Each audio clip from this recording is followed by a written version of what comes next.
So Trump has rolled out his re-election and anti-impeachment strategy. Donald Trump seems like he is hell-bent for leather to take us to war. And this is very concerning. And there's a bunch of news around this that I want to talk about, including a couple of things that are absolutely not being covered in American media that I think are really, really vital. But, you know, the bottom line here, in my opinion, is that Donald Trump has officially kicked off his re-election campaign. He did it just like Nixon did with Vietnam, Reagan did with Grenada, Bush 1 did with Iraq, and Bush 2 did with both Afghanistan and Iraq. In every case, they followed Margaret Thatcher's suggestion that if you want to get your popularity up so you can get yourself reelected, and it worked for Maggie Thatcher. She was in the tank after she went after the coal miners union, the largest union in the UK. And then, you know, she had her little war in the Falklands, and suddenly her popularity was over 70%. Reagan did the same thing with Grenada, and all of us, oh, you saved those American students who didn't know that they needed to be saved. Bush 1, you know, they're throwing babies out of incubators. Turns out they weren't. But we've got to support our buddy, the Emir of Kuwait. And so, you know, that started the mess in Iraq. And by the way, at that point in time in Iraq, women had rights. They were doctors and lawyers and college professors and teachers and news reporters and, you know, right across the board. Now they're wearing, you know, burqas and stuff. I mean, it's insane. And Iran's influence is going to make it even worse. But every single one of them said, well, let's have a little war to get reelected. In fact, George W. Bush even bragged to his biographer, Mickey Herskowitz, back in 1999, that if he became president, he was going to have a real war with Iraq that would help him get reelected and accomplish everything he wanted. So Trump is just following this. Trump, you'll recall, in 2012 was tweeting like crazy that Obama was going to do that. But, you know, Democrats don't do that. Bill Clinton didn't do that. In fact, you could say, you know, that when he got into the whole mess with Kosovo, that he had waited way too long. But, you know, Clinton didn't have a little war to get reelected. Obama didn't have a little war to get reelected, at least to the best of my knowledge. Jimmy Carter is the only president in my lifetime not to have had any war anywhere. Maybe Dwight Eisenhower, too. But, you know, I think you could argue that Eisenhower actually was on the down low supporting some wars down south. But, you know, here it is. I think that, you know, and for Trump, this is a twofer. Not only does it give him the boost that you get from being a wartime president, which, you know, he was predicting Obama would do, but from his point of view, it's a way of punishing America for impeaching him. And he loves to punish people. And now Mitch McConnell is saying, well, we're going to pass a resolution in the Senate that says that if Nancy Pelosi doesn't give us the articles of impeachment within 25 days, by the way, it was 19 days ago that they voted on it. If she doesn't give us the articles within 25 calendar days, we don't have to consider them. There won't be a trial. Right. How's that going to work out? So, you know, is this going to work for him? You know, is this going to work for Trump? Some say no, but get ready for the rally around the flag effect. In fact, we're already seeing this in the media, and it's the media that sets us up for these things. You'll recall, you know, during the run-up to the Iraq War, Phil Donahue had the top-rated show on MSNBC, the #1 show on MSNBC, and he was talking about how we should not fight a war in Iraq. NBC fired him. Jeff Cohen, who was his executive producer at the time for that TV program, has been on this program numerous times talking about that. Bill on ABC, and you know, he also was saying we shouldn't be going to war, and you know, with Iraq, and he lost his show too. But here's the difference. You know, Reagan's little war with Grenada, it cost very little money, and there was no hangover. George Herbert Walker Bush's little war, his 100-hour war with Iraq, well, that set up an ongoing festering problem because of the sanctions. 500,000 children died because they forbade the importation of chlorine into Iraq because it could be used as a nerve gas or as a poison gas. Well, it's also used to purify water. So, you know, for a decade, children in Iraq were drinking water out of the Euphrates through the public water systems that had not been chlorinated. And they were dying of dysentery. 500,000 of them. And then, you know, of course, that set up all kinds of problems, which Junior took care of. So, you know, this is a very, and then Junior's wars, Afghanistan and Iraq, we've been there 17 years. I mean, these are the longest wars in the history of the United States. Great for the military-industrial complex. You can bet that Trump and you know, all his family members and buddies were all buying defense stocks. Raytheon's is up 4%. I'll get to that in a second. But, you know, this Sunday, there were there's these 5 major talk shows, NBC, ABC, CBS, CNN, and Fox, basically. Arguably MSNBC. They featured 7 elected officials who publicly supported and voted for the Iraq War. And not a single person who voted against the Iraq War. Not one. The only person who had spoken out against the Iraq War was Chris Van Hollen. He was interviewed on Fox, but he was not a senator at the time, so he couldn't vote on it. So here we have all these guys on the Sunday shows who were all gung-ho for the Iraq War. And then, to make it even more bizarre, on Meet the Press, Jay Johnson, who was the Secretary of Homeland Security in the Obama administration, he says that Trump has the full legal authority to assassinate Soleimani without authorization from Congress. Now, the one thing that NBC did not disclose when he was on this program, and by the way, right after he said this, the Trump campaign retweeted it. Jay Johnson, Obama's Secretary of Homeland Security, says Trump had the total legal authority, right? But what NBC didn't disclose is that Jay Johnson currently is on the board of directors of Lockheed Martin. He was paid $310,000 last year in cash and stock compensation. And his stock that he owns went up 4.3% on Friday after the stock, Lockheed Martin stock, even while the overall stock market was collapsing. And then, you know, Tim Murtaugh he's the communications director for the Trump campaign. He says, Dems and the hysterical media hope this clears that up. And then he retweets, DHS Secretary Jay Johnson debunked Democrats' claim that Congress needs to approve Soleimani strike. Now, Bush and Cheney tried to link Saddam Hussein to al-Qaeda because the authorization to use military force from 2002 says that, or maybe it was 2001, says that the president decisions without consulting Congress. He has to tell Congress within a certain number of days, but he doesn't have to consult them in advance, that have to do with anything surrounding 9/11, basically. And so Cheney says, well, you know, we're using that authorization for military force. We can invade Iraq because back in 2001, there was a senior Iraqi intelligence official who met in I think it was Prague with some guy from al-Qaeda. Well, that ended up getting debunked. It had, you know, the reality was that Saddam Hussein was actually actively killing al-Qaeda people because he saw them as terrorists. He opposed al-Qaeda. He was running a secular government in Iraq. Al-Qaeda wanted a religious government, which, by the way, is what you have now. So then, you know, Friday night, Mike Pence, reliable toady, does the same thing. He says, assisted in the clandestine travel to Afghanistan of 10 of the 12 terrorists who carried out the September 11 terrorist attacks in the United States. Right, Soleimani, he's saying. There's actually no evidence of this. The 9/11 Commission report says nothing. Soleimani's name does not appear anywhere in it. And it unequivocally says, quote, there is no evidence Iran was involved in 9/11. Now, yeah, some of the hijackers traveled through Iran, which is what Pence was saying. But that was long before the plot was organized. This was back when they were just guys. Of course, it was Mike Pence who, on the floor of the House of Representatives in 2004, said, and I quote, weapons of mass destruction have been found.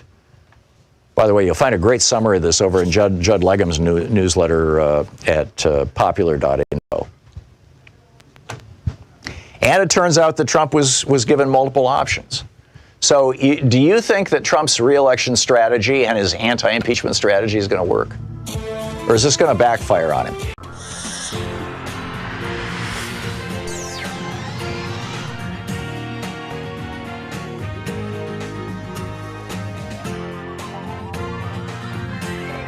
We say fight back!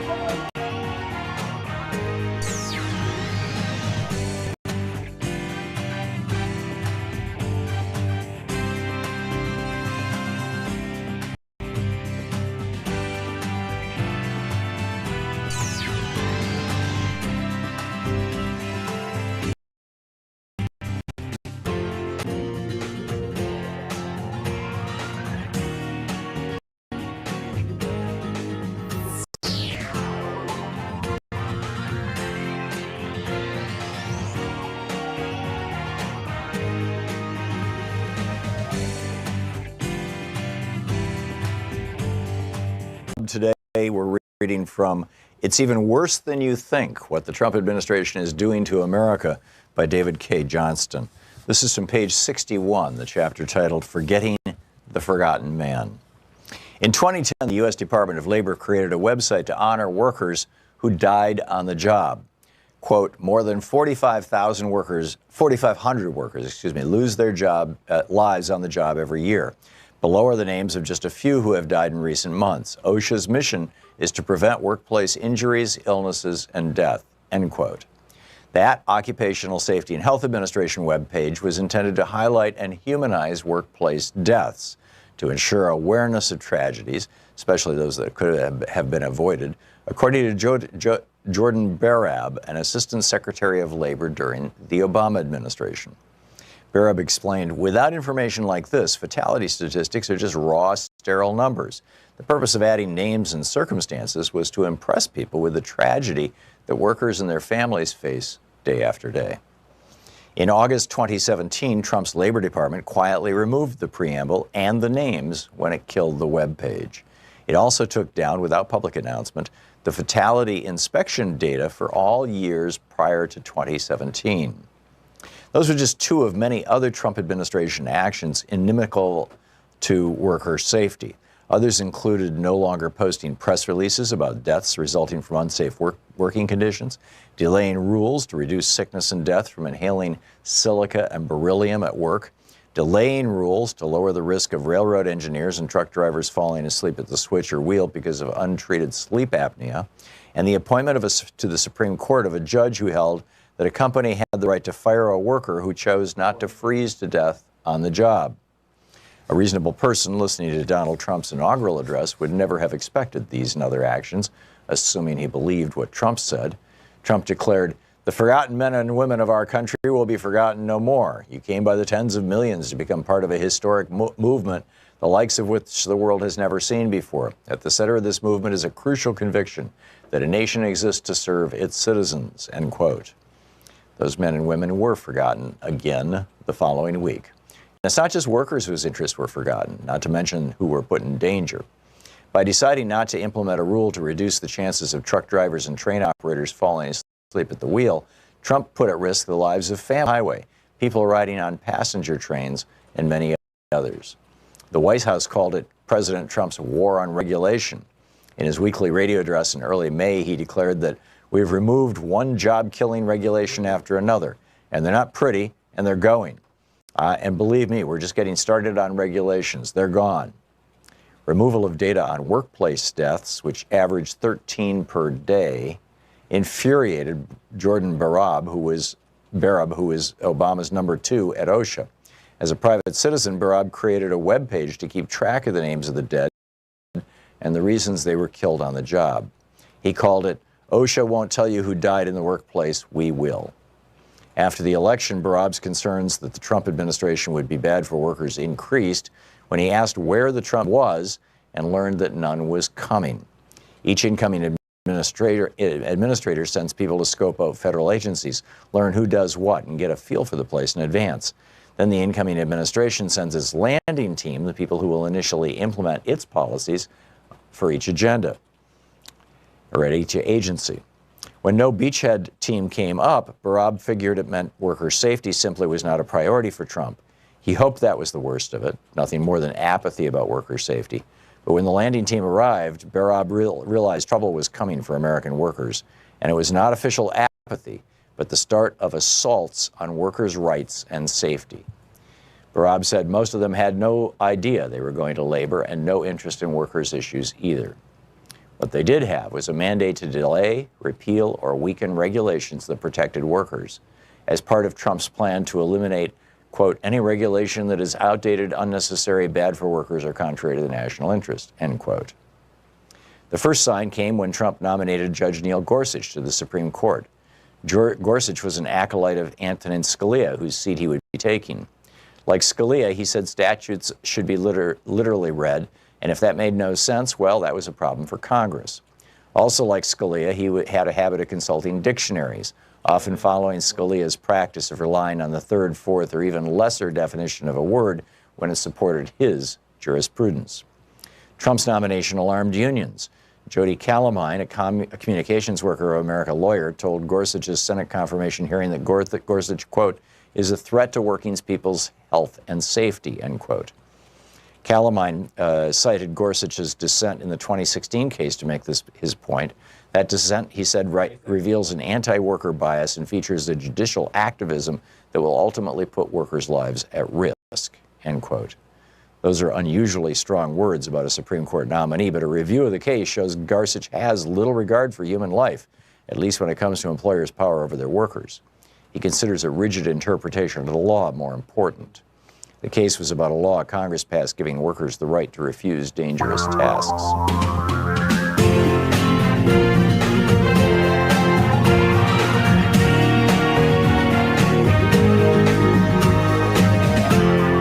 This is the Thom Hartmann Program. Hey, happy Friday, TGIF, Shabbat Shalom, Juma Mubarak. It's the end of the week, the beginning of the weekend. It's Anything Goes Friday. It's you and me for the 3 hours. No guests today. I want to talk about the broken man is breaking America. Also, Supreme Court, 2 major Supreme Court rulings coming down. We'll talk about those in just a moment. Does this open the door for the end of birthright citizenship? Yeah, we'll see. Also, in the second hour of our program, this isn't just about Gavin Newsom suing so-called Fox News. This is about Trump and about morality for America. And have Republicans reached the point of no return, no matter what they do in the second hour? In the third hour of our program, Trump has decided that it's a crime to be unpatriotic, and he's decided you have to be loyal to dear leader to be patriotic. The good news is the fight back. We'll get into that as well. But first off, the Supreme Court has made a couple of decisions. The first one, this is Sonia Sotomayor's dissent. Well, actually, just in summary, basically what they did was they limited the ability of federal judges to temporarily pause basically anything going nationwide. This cuts both ways. You'll recall Matthew Kaczmarek, the judge in Amarillo, federal judge in Amarillo, Texas, tried to ban mifepristone nationwide. On the other hand, his ban was immediately stopped by the circuit court, the appeals court above him. That's how it's always worked up until now, and it seems to have worked pretty reasonably. But this is pretty wild. And the birthright citizenship part of it, they didn't actually rule on at all. They just put that on pause for 30 days.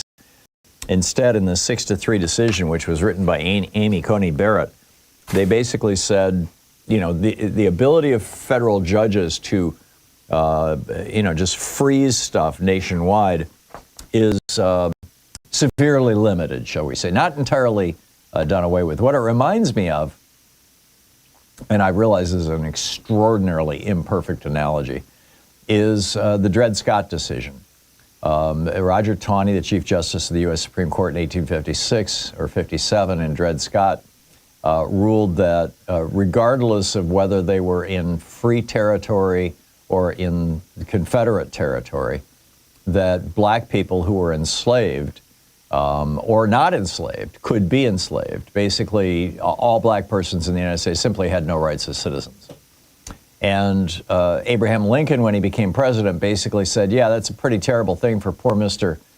Scott, Mr. Dred Scott, but I'm not going to apply it to everybody else, which was sort of the logic that the Supreme Court applied today. Sonia Sotomayor, the justice, she said, and this is from her dissent. I just read her dissent and Kagan's dissent. Jackson's dissent. She said, under this decision, no right is safe in the new legal regime the court creates. Today, the threat is to birthright citizenship. Tomorrow, a different administration may try to seize firearms from law-abiding citizens or prevent people from certain faiths from gathering to worship. The majority holds that absent cumbersome class action litigation, courts cannot completely enjoin even such plainly unlawful policies unless doing so is the formal party's complete relief.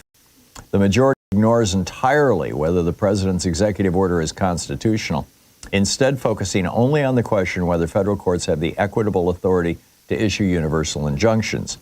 Yet the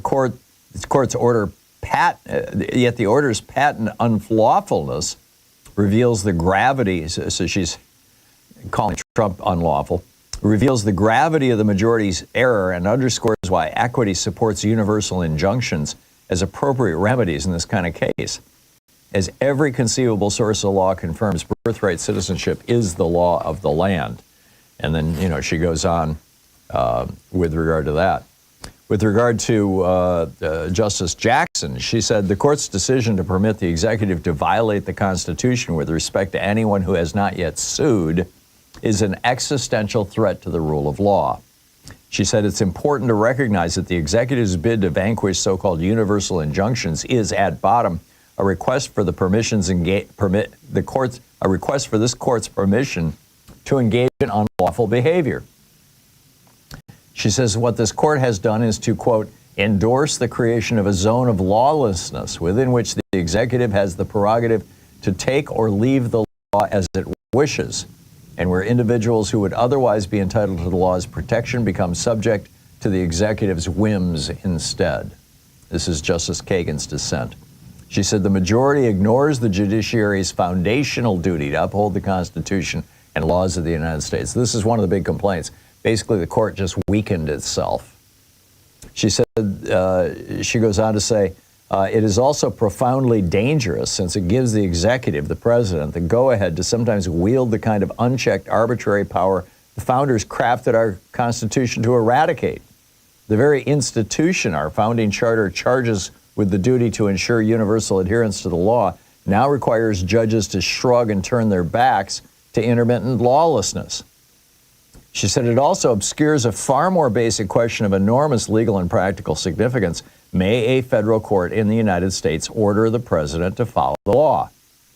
She says to ask this question is to answer it. In a constitutional republic such as ours, the federal court has the power to order the executive to follow the law, and it must.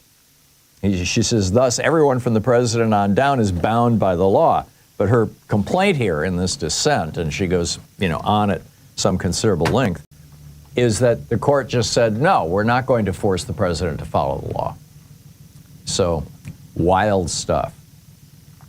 My op-ed today over at HartmannReport.com is titled "The Broken Man Who's Breaking America," and in it I kind of tease my next book. It's coming out this fall. It's called "The Last American President: A Broken Man, a Corrupt Party, and a World on the Brink." And in that book, I described Trump's upbringing and how basically it screwed him up, and how what you could call sociopathy. I'm not diagnosing Trump as a psychopath or as a sociopath, although we've had multiple psychiatrists on this program who have done so. But instead, he's behaving in ways that are consistent with being a sociopath. Your basic, according to the DSM, actually it's called antisocial personality disorder, ASPD. The characteristics are a pervasive pattern of disregard for the rights of others, chronic violation of social norms, rules, and laws, deceitfulness, impulsivity, and aggression, and a near complete lack of remorse or empathy. And, this is what we're seeing in Donald Trump. Now, the word sociopath gets thrown around a lot, and, most people don't really understand what it means. And so here's a simple definition. If you give a child a test for sociopathy, for is this person a sociopath? Children will almost always indicate that they are sociopaths because they're still in this stage of me, my, mine. They have not yet fully socialized. They haven't fully developed empathy. They haven't fully come to understand the needs and rights and things of others. And what Trump did in his first term was basically surrounded himself with adults. What he has done in this term is surround himself with suck-up yes men, essentially, people who share many of his behaviors and his weaknesses.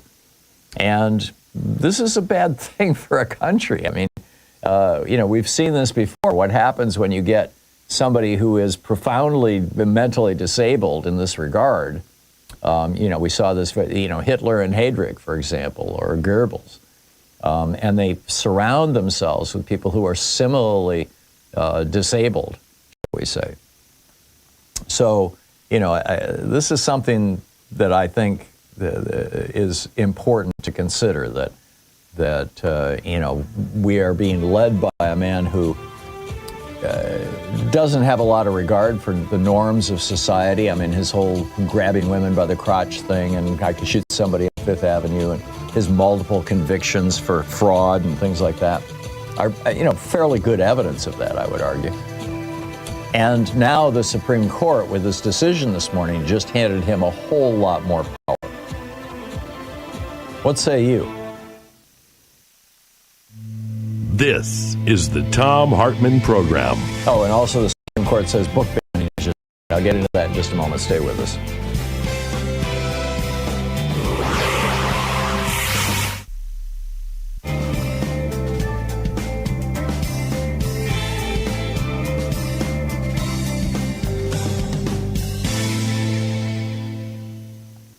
And welcome back. Hang on just a second here. Let me just get one thing printed, and I will be back with you. There we go. All right, let's pick up some calls here. Mark in Signal Hill, California. Hey, Mark, what's on your mind today? Well, I was asking a question about, I wonder if all these so-called ICE agents are actually January 6th rioters who were pardoned and recruited, because that'd be a perfect reason for them to hide their faces and show no ID and follow. I've wondered the same thing, Mark. What's that? I've wondered the same thing. Yeah, it's anyhow. I just thought I'd bring it up. Yeah. Typically, if you're hiding your face, you're ashamed of what you're doing, or you don't want to be caught. And, you're trying to avoid accountability. And accountability should be the essence of, the responsibility of any federal employee or any government employee. Yeah. So... Yeah. So, crush ICE, make America cool again. Yes. Something's going on. Mark, Okay. Mark, thanks for the call. Kevin in Cedar Lake, Indiana. Hey, Kevin, what's up? Hi, Tom. I just wanted to make a comment here. We're operating under a false paradigm that somehow Donald Trump is the head of a political party. I don't believe that it is anymore, and we have to stop thinking of it as a Republican Party. It's basically a white supremacist Taliban Trump cult. And, all of the things that you mentioned about his personal, shortcomings are all measured in the same way that I view my own disease of addiction. People, addicts always get enablers and codependents to surround them just so they don't have to deal with reality. And the important thing, the reason why I really called is a passing of note on PBS NewsHour last night. They paid tribute to Bill Moyers, the former press secretary to LBJ. He was a ordained Baptist minister, wrote a powerful book, The Power of Myth, with Joseph Campbell. back in 1988, on a personal note, I was struggling with my own. That was the year I started my recovery, and it was his book and the PBS programs that he had on while Joseph Campbell was dying from pancreatic cancer. You know, to actually have this seminal work be part of his legacy, and during that tribute, that would help me with my personal ideas of what a higher power is. It's not an outside agency. It is, in fact, an inner reality. And it's why I became more involved in Buddhism. But to get to the point, there was Bill Moyers was actually talking as one of his journals, in one of the journals on the program, where he was talking about the entitlement, what did he call it? The entitled mercenary class of politicians back in 2013. And it was like almost prescient what he was saying about what we are experiencing right now. Yeah. Whether or not Donald Trump, I know personally that Donald Trump is a mess. You know, so yeah, no, I got it. It's another way to define it. I had dinner with Bill Moyers and his wife at the home of Norman Lear and his wife in Vermont, the old Robert Frost estate, many years ago, about a decade ago, and spent a lot of time talking to Bill. We spent the whole weekend. Beautiful man. Yeah, just a remarkable man. His wife is also brilliant. Thank you, Kevin.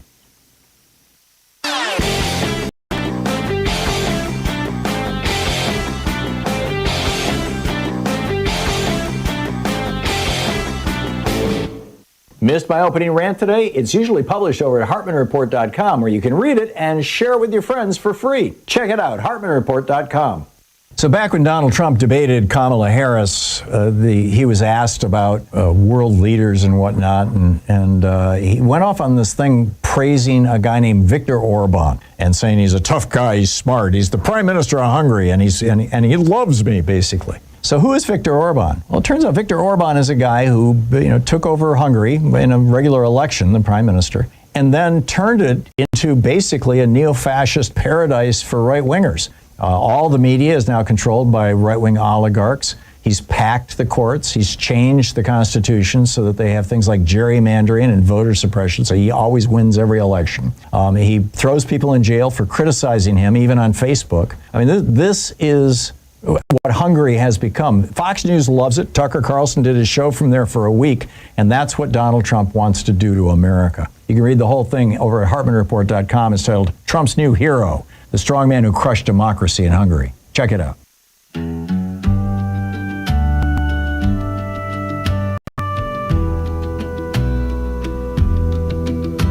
He was raised in a house with no tender embrace, where the smile was a mask and love left no trace. A cold father's shadow, a mother withdrawn, taught him to lie before he could yawn. Now he struts like a king with a gold-plated frown, breaking rules, breaking hearts, tearing all the way down. No remorse in his chest, no shame in his eyes, just a child in a suit, spinning rage into lies. He's the broken man who's breaking America. Wounds never healed, now he's dragging us through. He don't feel your pain, but he'll sell it back to you and laugh as he stomps on the red, white, and blue. A broken man who's breaking America. But we won't let him finish what he came here to do. He surrounds himself with cowards and cruel little boys, trading power for loyalty like cheap plastic toys. They cheer when he bullies, they kneel when he roars, but no one is safe when a child runs the war. He's the tantrum in the courtroom, the lie on the stage, the thin-skinned messiah of a digital age. But this ain't a game, and this ain't pretend. It's our future at stake if we don't make it end. He's the broken man who's breaking America, a hollowed out soul with the flags in his grip. He don't build build, he don't lead, he just burns like a character in a fable where decency starts to slip.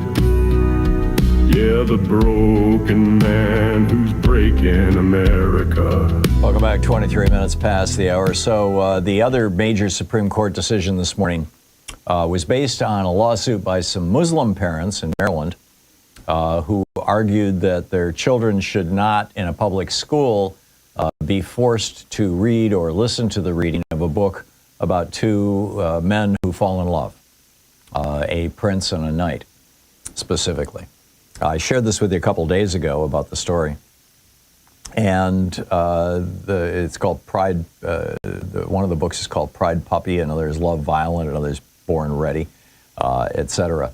But anyhow, the Supreme Court, again, in a 6-3 decision, said, no, you're violating parents' right to raise their children in the context of the religion that they want to do so. So, there's that too.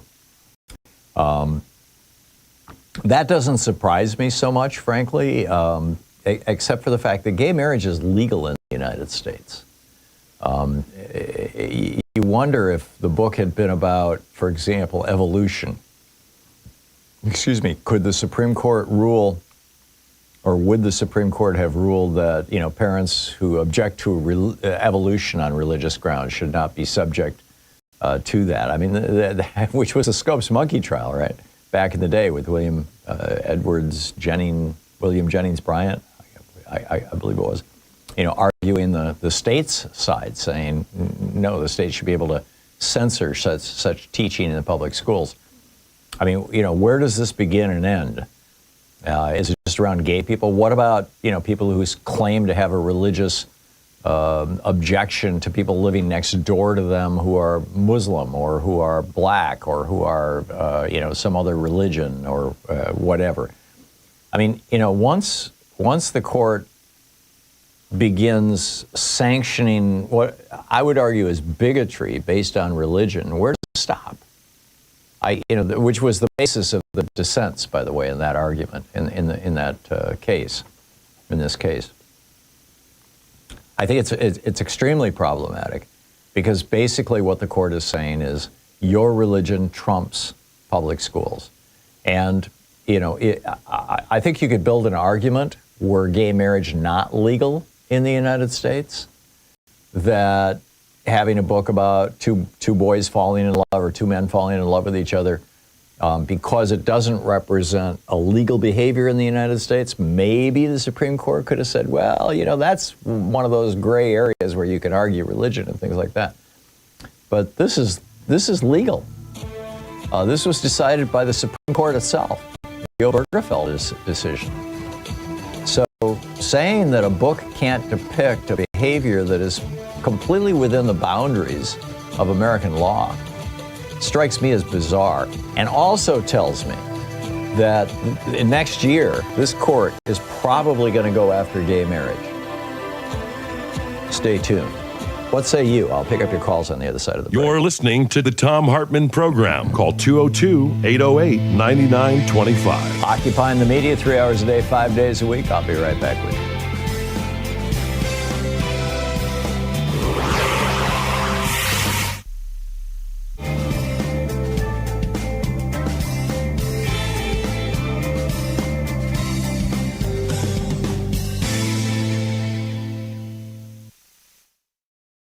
Our book today in the Thom Hartmann Book Club is The Hidden History of Big Brother in America, How the Death of Privacy and the Rise of Surveillance Threaten Us and Our Democracy. This is from the introduction, titled The Big Picture of Social Control versus Democracy.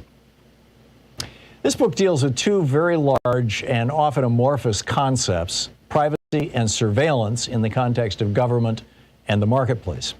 Both concepts have undergone changes over the millennia of recorded human history, and those changes have dramatically sped up and expanded over the past few centuries, starting with the widespread use of the printing press in the mid to the late 15th century, when books and newspapers began to proliferate across Europe, and in the rest of the civilized world by the end of the 17th century, civilized in quotes. The development of radio, television, and the internet in the 20th century heightened the need to defined more clearly what both concepts meant and how they applied both to governments, the public sector, and to individual and corporate players, the private sector. The thought police and Big Brother are terms introduced into the popular lexicon by George Orwell in his novel 1984. Big Brother was the overweening, all-powerful government of Orwell's novel, and the thought police were those who managed to burrow so deeply into every citizen's behavior, speech, and even thoughts that they could control or punish behavior based on the slightest deviations from orthodoxy. Orwell was only slightly off the mark. Big Brother types of government and thought police types of social control are now widespread in the world and incompatible with democracy, as I'll show in more detail later in the book.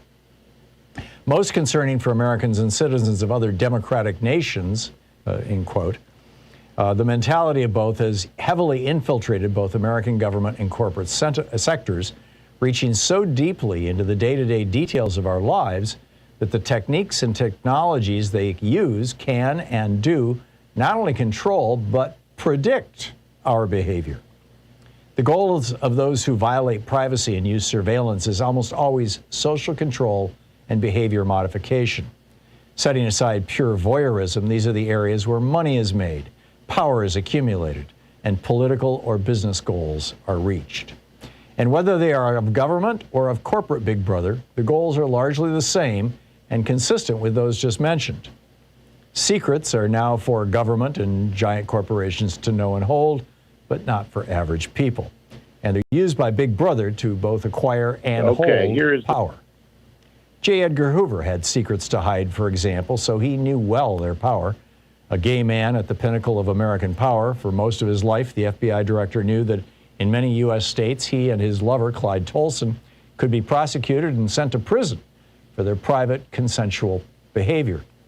Yet Hoover and Tolson lived together, and their relationship was an open secret among Washington's cognoscenti. I still remember a beautiful summer day in Ireland, Louise and I sitting in the living room of author Anthony Summers and his wife Robin, as they described to us the shocking details of Hoover's life and abuses of power they'd uncovered writing Official and Confidential, The Secret Life of J. Edgar Hoover. That books like Summers weren't published until after Hoover's death is a striking testimonial to the power of surveillance and the blackmail material it can produce to keep powerful people's secrets hidden even from the world's best investigative journalists. Every politician or reporter of any consequence knew that Hoover had a file on him. They were almost all men back then, and powerful men at that time were far more likely to harbor salacious secrets, ensuring Hoover an unbroken hold over the FBI from its founding in 1935 to his 1977 death. But Hoover didn't use his massive FBI surveillance powers just to cow politicians and reporters. He was also interested in advancing policies close to his heart. A dedicated white supremacist running an FBI where all meaningful power was held in white hands throughout his life, Hoover, or an underling at his behest, famously sent FBI surveillance tapes of Dr. Martin Luther King Jr. having an extramarital affair to the civil rights leader himself, implying that they'd next go to his wife and the public if he didn't commit suicide. Hoover also spent his entire career downplaying the role of Italian organized crime in the United States because, among other things, mafia godfather Santo Trafficante had the goods on his sexual orientation and regularly hosted him and Tolson for gambling junkets.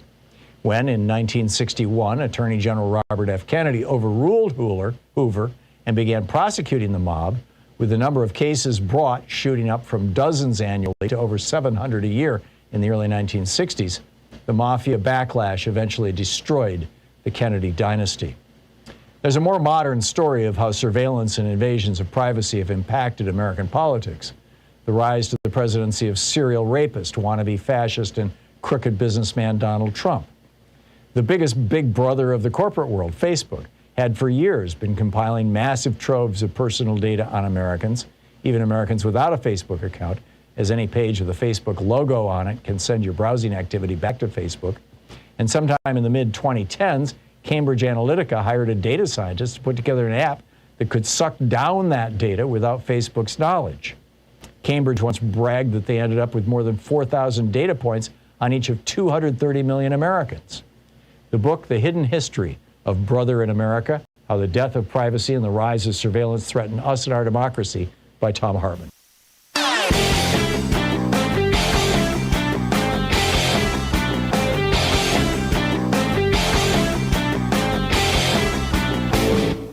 Did you know that every weekday we send out an email before the show giving you all the topics coming up so you can be fully informed and ready to interact with our program? Or that after the show we send out Sue's Stack, a list of every topic I've discussed along with clickable hot links to every source of information I've shared with you on the air? It's all completely free and available over at thom.tv, THOM.tv. Check it out.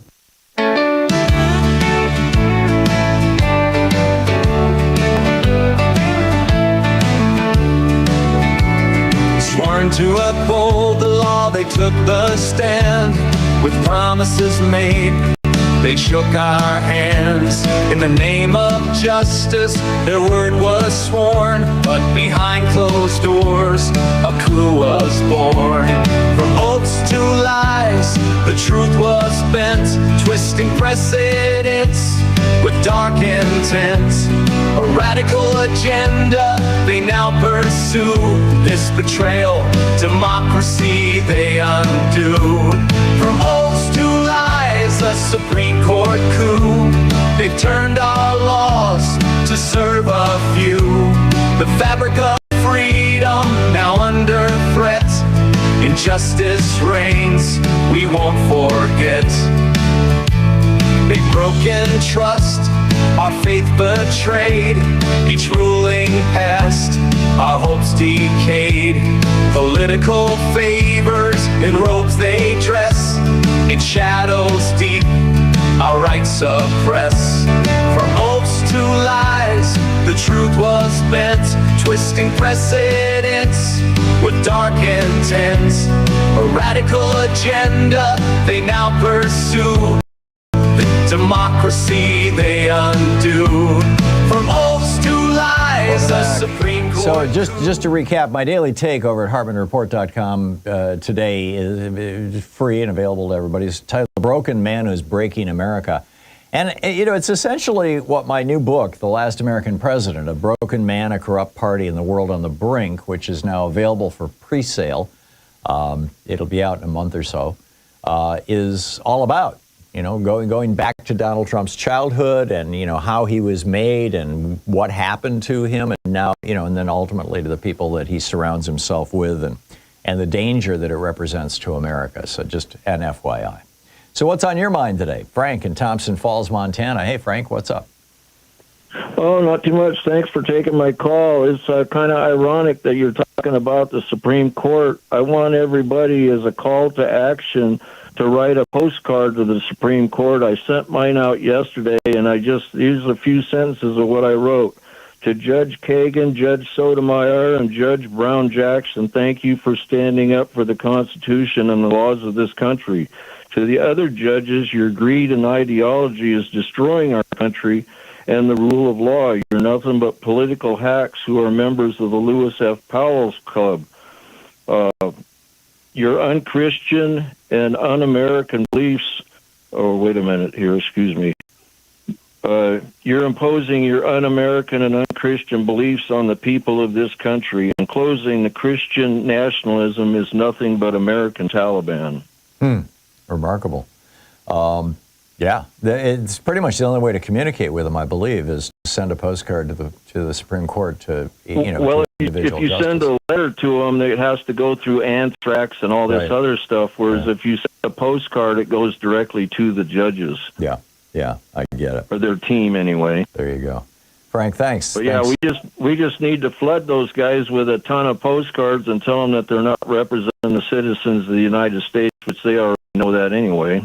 Yeah, I continue to think and I don't want to discourage you from doing that. I think it's a fine thing to, you know, let the third branch of government know what we think of the job that they're doing.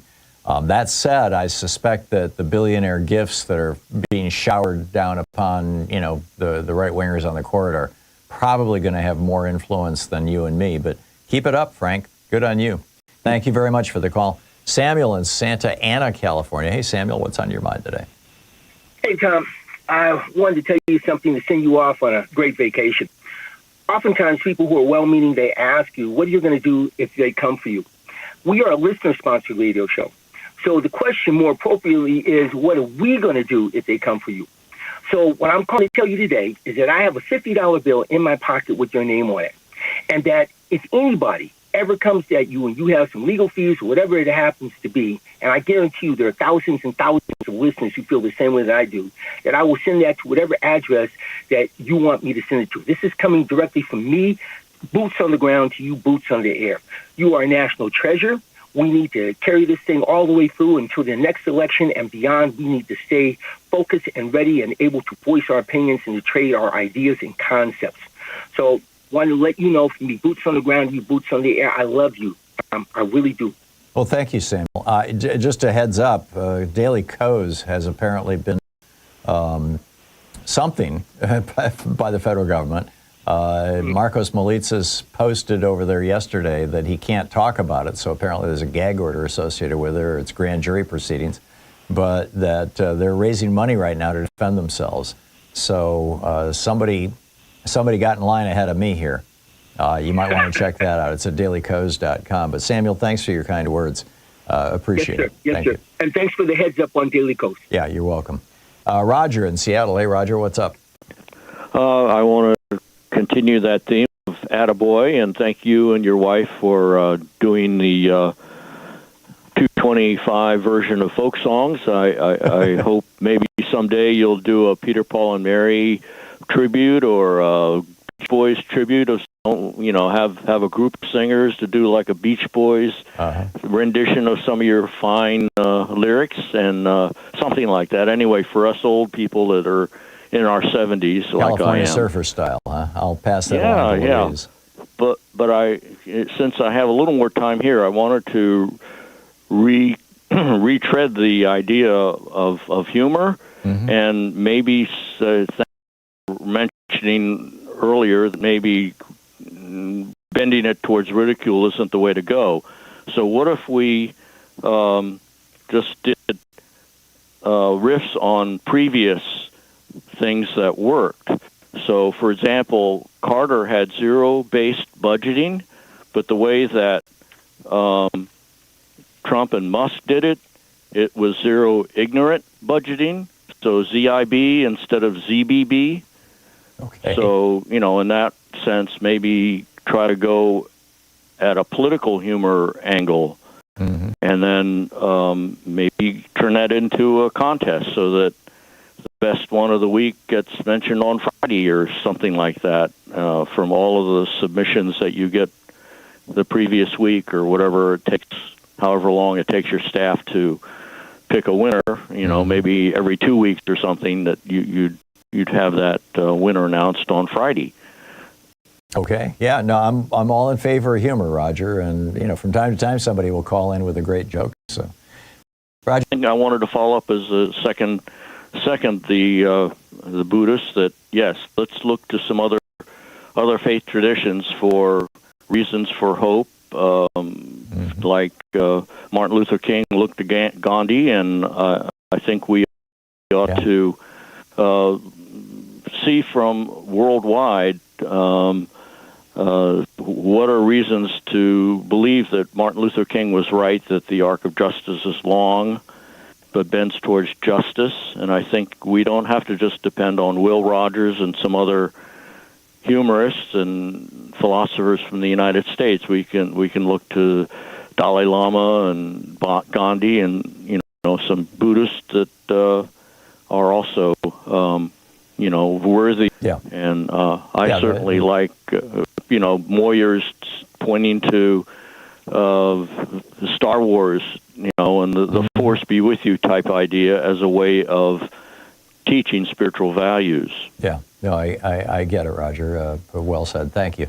Bob in Melbourne, Florida. Hey, Bob. Thanks for listening to WMNF. What's up? Oh, always. Ding dong. Here comes another one for the front porch here, Tom. Okay. A lot of people are mentioning the right down the road from me here, the alligator Alcatraz. Right? Yeah. And it's that there's only one way out of the place, and that is through a swamp of carnivorous critters. Yeah. No, there's two ways out of there because the place was originally built to be the largest airport in the world. That project was shut down in the 60s by Marjorie Stoneman Douglas, and it sat vacant all these years. And there's two ways out of there. The other way is this place can accommodate 747s and C-5 Galaxies. Yeah, it's got a 14,000-foot runway. And if I wanted to mass deport people surreptitiously, out of the view of just about anybody, I think I'd pick a place in the middle of nowhere that got a huge runway. Yeah. I mean, this place is between the Big Cypress Swamp and the Everglades. This place is like, it's in a place where the Seminoles used to call the boondocks. Yeah. And I mean, and if you wanted to mass deport people, there is no finer way to do it. And nobody is mentioning any of that. They're just saying there's no way out of there. Yeah, there is a way out of there, baby. Yeah. And I think that is right on the radar. Yeah, think about it. That's concerning. Thank you, Bob. That's an interesting point. Wayne, over-the-road trucker, where are you today, Wayne? Right at the moment, I'm in Detroit, Texas. Okay, so what's anyway? Hey, Tom, I have a close friend that I've known since he was 13 years old. That he is now in Pakistan, a Sharia law lawyer. I also have a close friend that's an imam. And I asked them, how can you be friends with me, especially my friend that's a lawyer? How can you be friends with me knowing that I am not one of your fellow believers? And the quote unquote back to me was, Sharia law only pertains to those who follow Islam. Wait, what? So you've lived in these different places. You've lived all over the world. Why are these things that are not told? But that was not my point in the call. My point in the call is, calling somebody socialist, and they keep saying that Zoran is a communist. There's a big difference there. Yeah, there's a huge world of difference. Right, and I have what nobody talks about the fact that you in your offline for those of us that have been on hold, it'd be nice if everybody could hear it. But socialist programs in the United States. Let's see. How about the $40 billion with the B that gets paid out every single year to the farmers? Guess what? Those are big farmers because you basically have to have a whole. Or the $600 billion that goes to the fossil fuel industry and subsidies. Exactly, 500. What was it? It's $585 billion. Yeah, the Price-Anderson Act supporting the nuclear power industry, another example of socialism. No, we have socialism for the rich and for the corporate, Wayne, but not for the average person. And with regard to religions only speaking to their own people, I mean, that's typically how it works. These are our rules for our tribe, essentially. Wayne, thanks for the call. 47 minutes past the hour. Back with more of your calls here on Anything Goes Weekend in just a moment. Stay tuned. You're listening to Thom Hartmann. Visit ThomHartmann.com for audio and video archives. It's talk media for the sane among us. We'll be right back.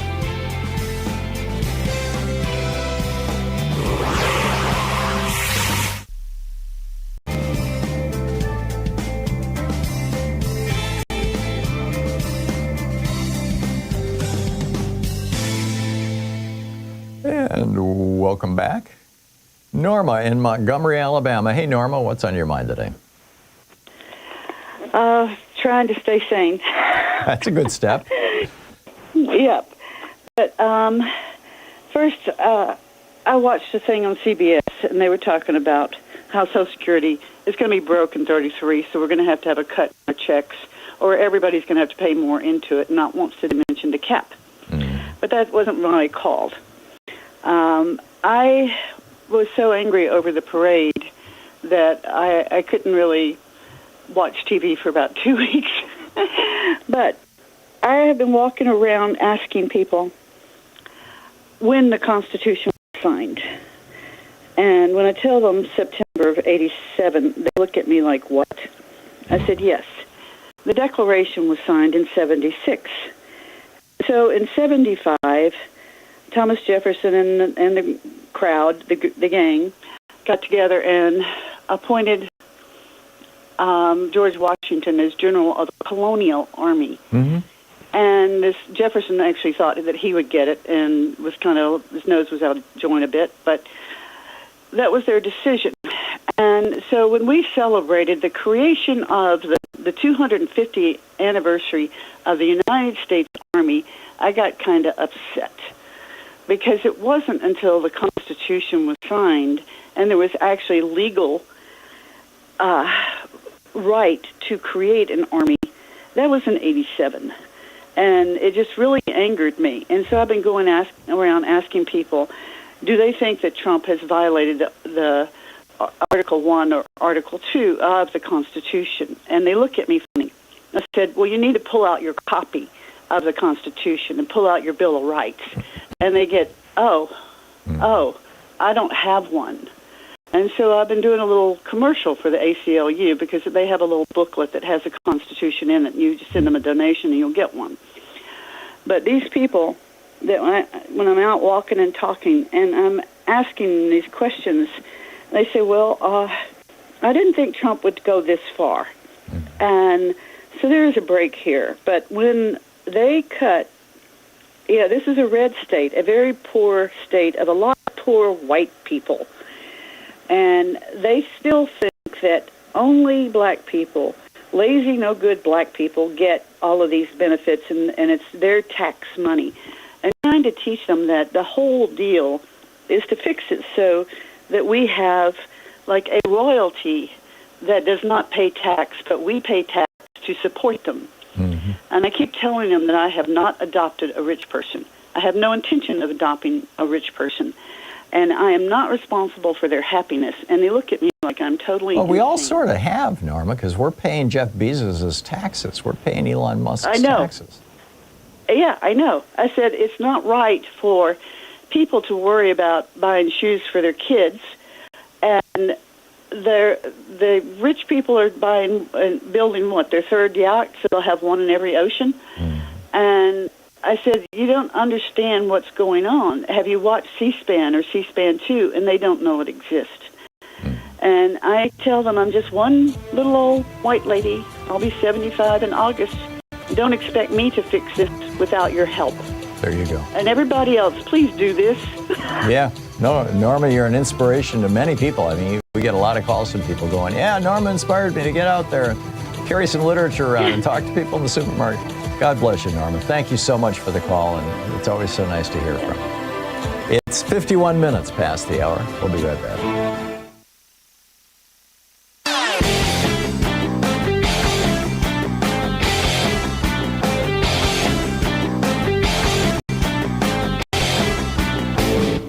Our daily song is now available on Spotify, Apple Music, Amazon Music, YouTube Music, Pandora, Tidal, Deezer, iHeartRadio, and a whole bunch of other platforms. Just look for songs by Louise and Thom Hartmann. Check it out. People in the Rust Belt states know all about tariffs. They know that tariffs kept jobs in the Rust Belt states for centuries, that America was built on tariffs. It's one of the reasons Donald Trump got elected in 2016 was because he talked about tariffs. But for some reason right now, the Harris-Walz campaign, or Democrats in general, are reluctant to talk about tariffs. They call them sales taxes or something like that. They really need to be a little more straightforward because people, particularly in the industrial Midwest, or in the Rust Belt, as we call it now, are not dumb. They know what's going on. They know where we've been and how we got here. And I think it's pretty important to be talking about tariffs and what they are, how they work, and how they can bring manufacturing back home. I wrote a piece about it for Hartmann Report. It's titled, Why Trump is Wrong and Alexander Hamilton Was Right About Tariffs. And I think you'll find it absolutely fascinating at hartmannreport.com. Check it out.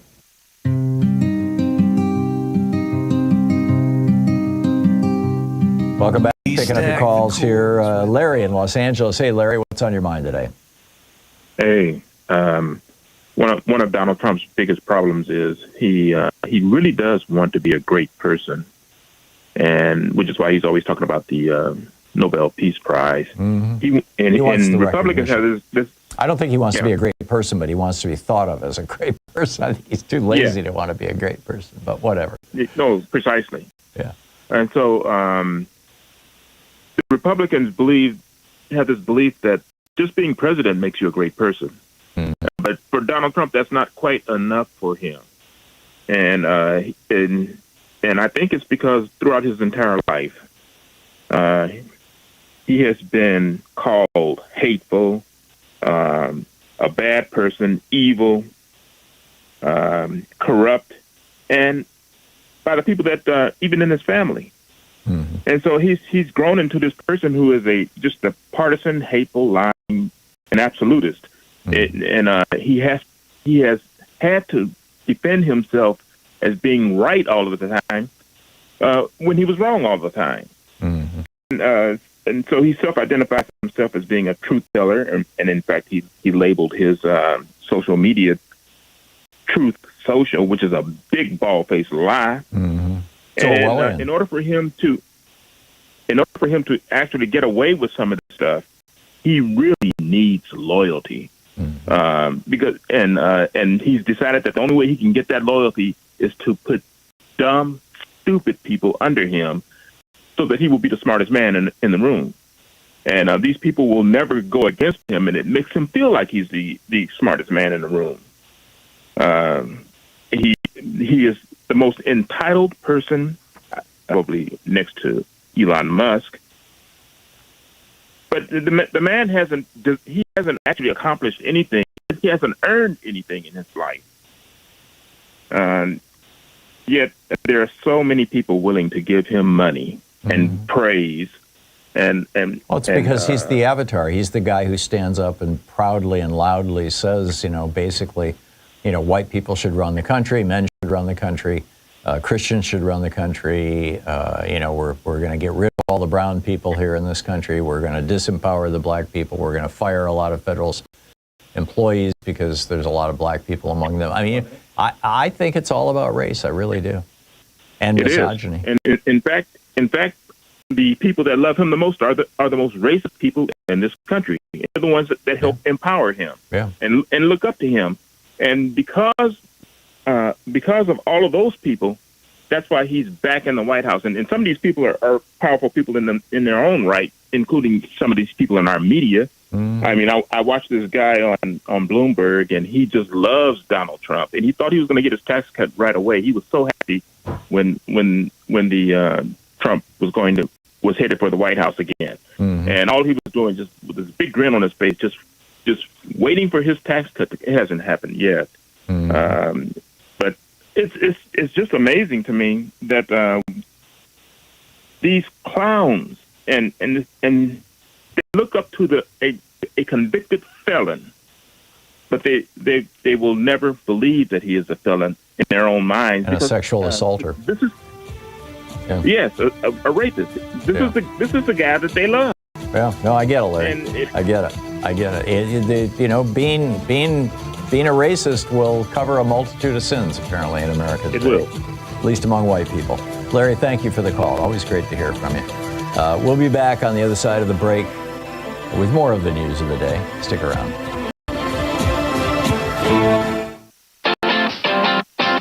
You're listening to Thom Hartmann.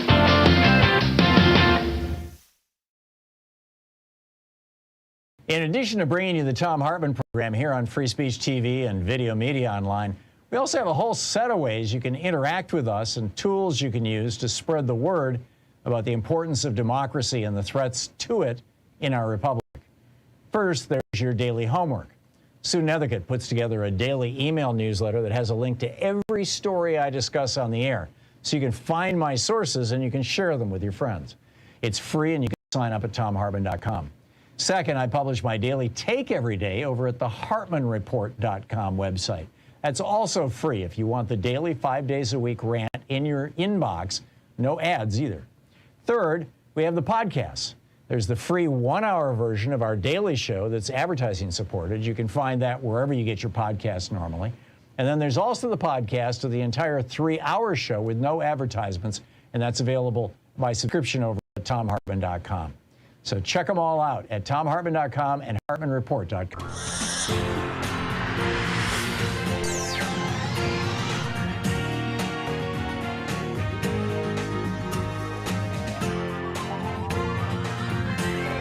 We say fight back!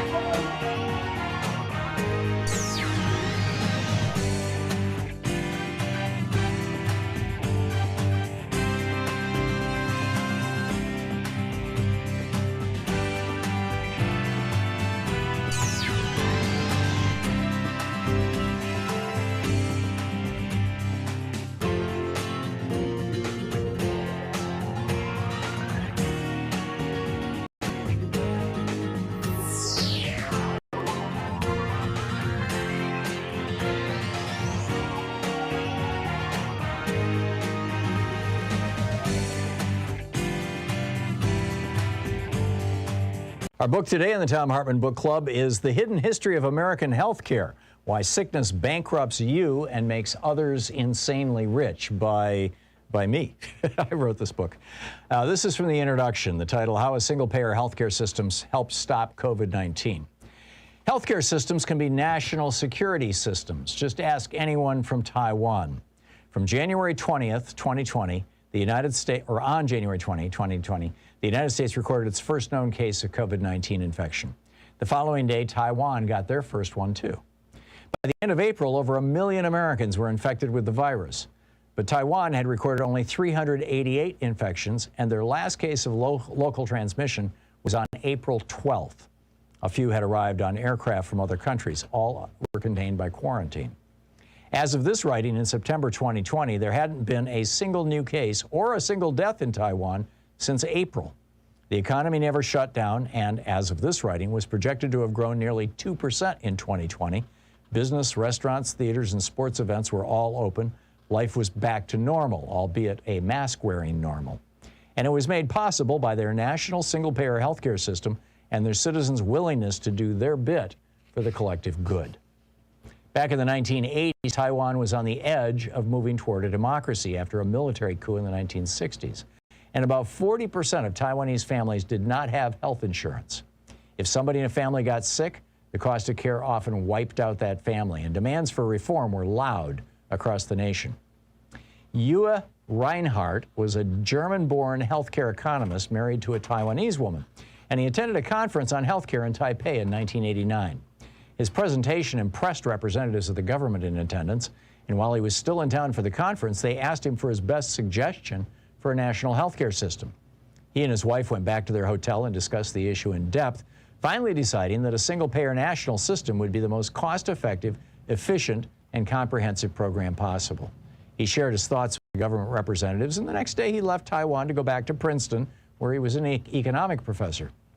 6 months later, though, a representative of Taiwan's government called him to say that they were going to take up his suggestion and asked him to help craft their healthcare program.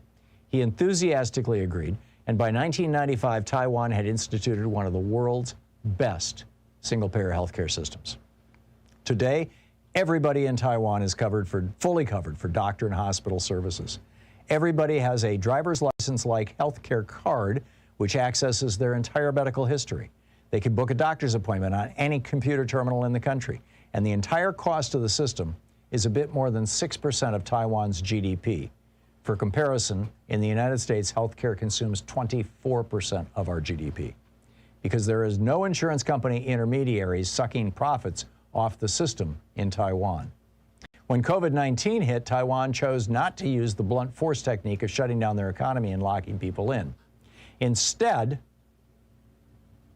they took on the coronavirus with an aggressive nationwide test and contact trace program tied into the National Health Service database.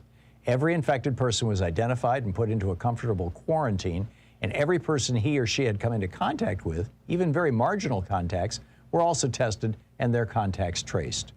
By April, just a bit more than 2 months after the first case surfaced, the country had the coronavirus isolated and completely under control.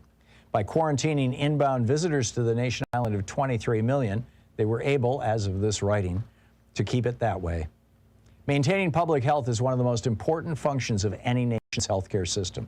Because America's is so fragmented, It's inconceivable that our nation could respond to an epidemic, a pandemic, or another public health disaster with the speed and elegance of Taiwan or any of the world's other nations with single-payer Medicare for all types of systems.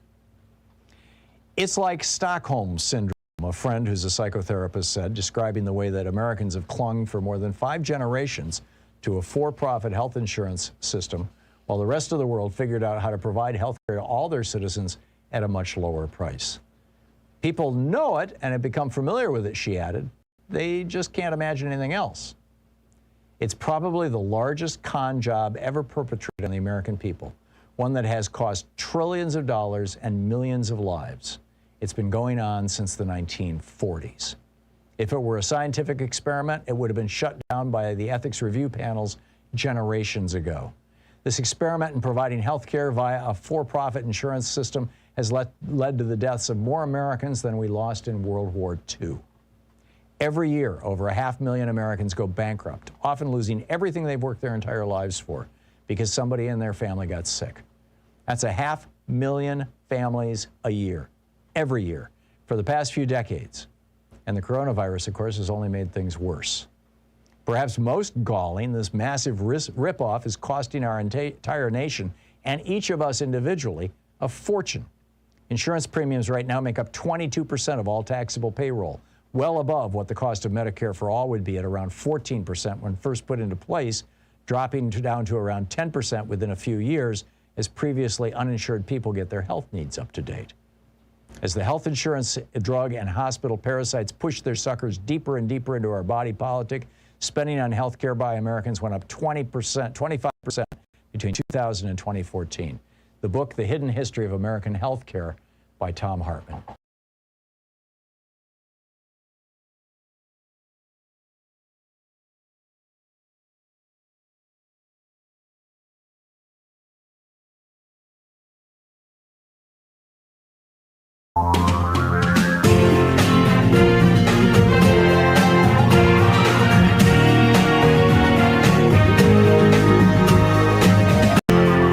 This is the Thom Hartmann Program. Welcome back. Justice Sotomayor, I read to you from parts of her dissent this morning, and she read that live from the bench this morning. This is rare. Justices rarely read their decisions or their dissents, but Sotomayor, and according to the people who were in the courtroom, it apparently really pissed off the conservative justices, the Republican justices. Pretty remarkable. I just, it's actually quite remarkable when you consider, what this is all about. Which brings us to Rick Wilson. Rick Wilson, I think he's been on this show. Didn't he write the book Everything Trump Touches Dies, I think?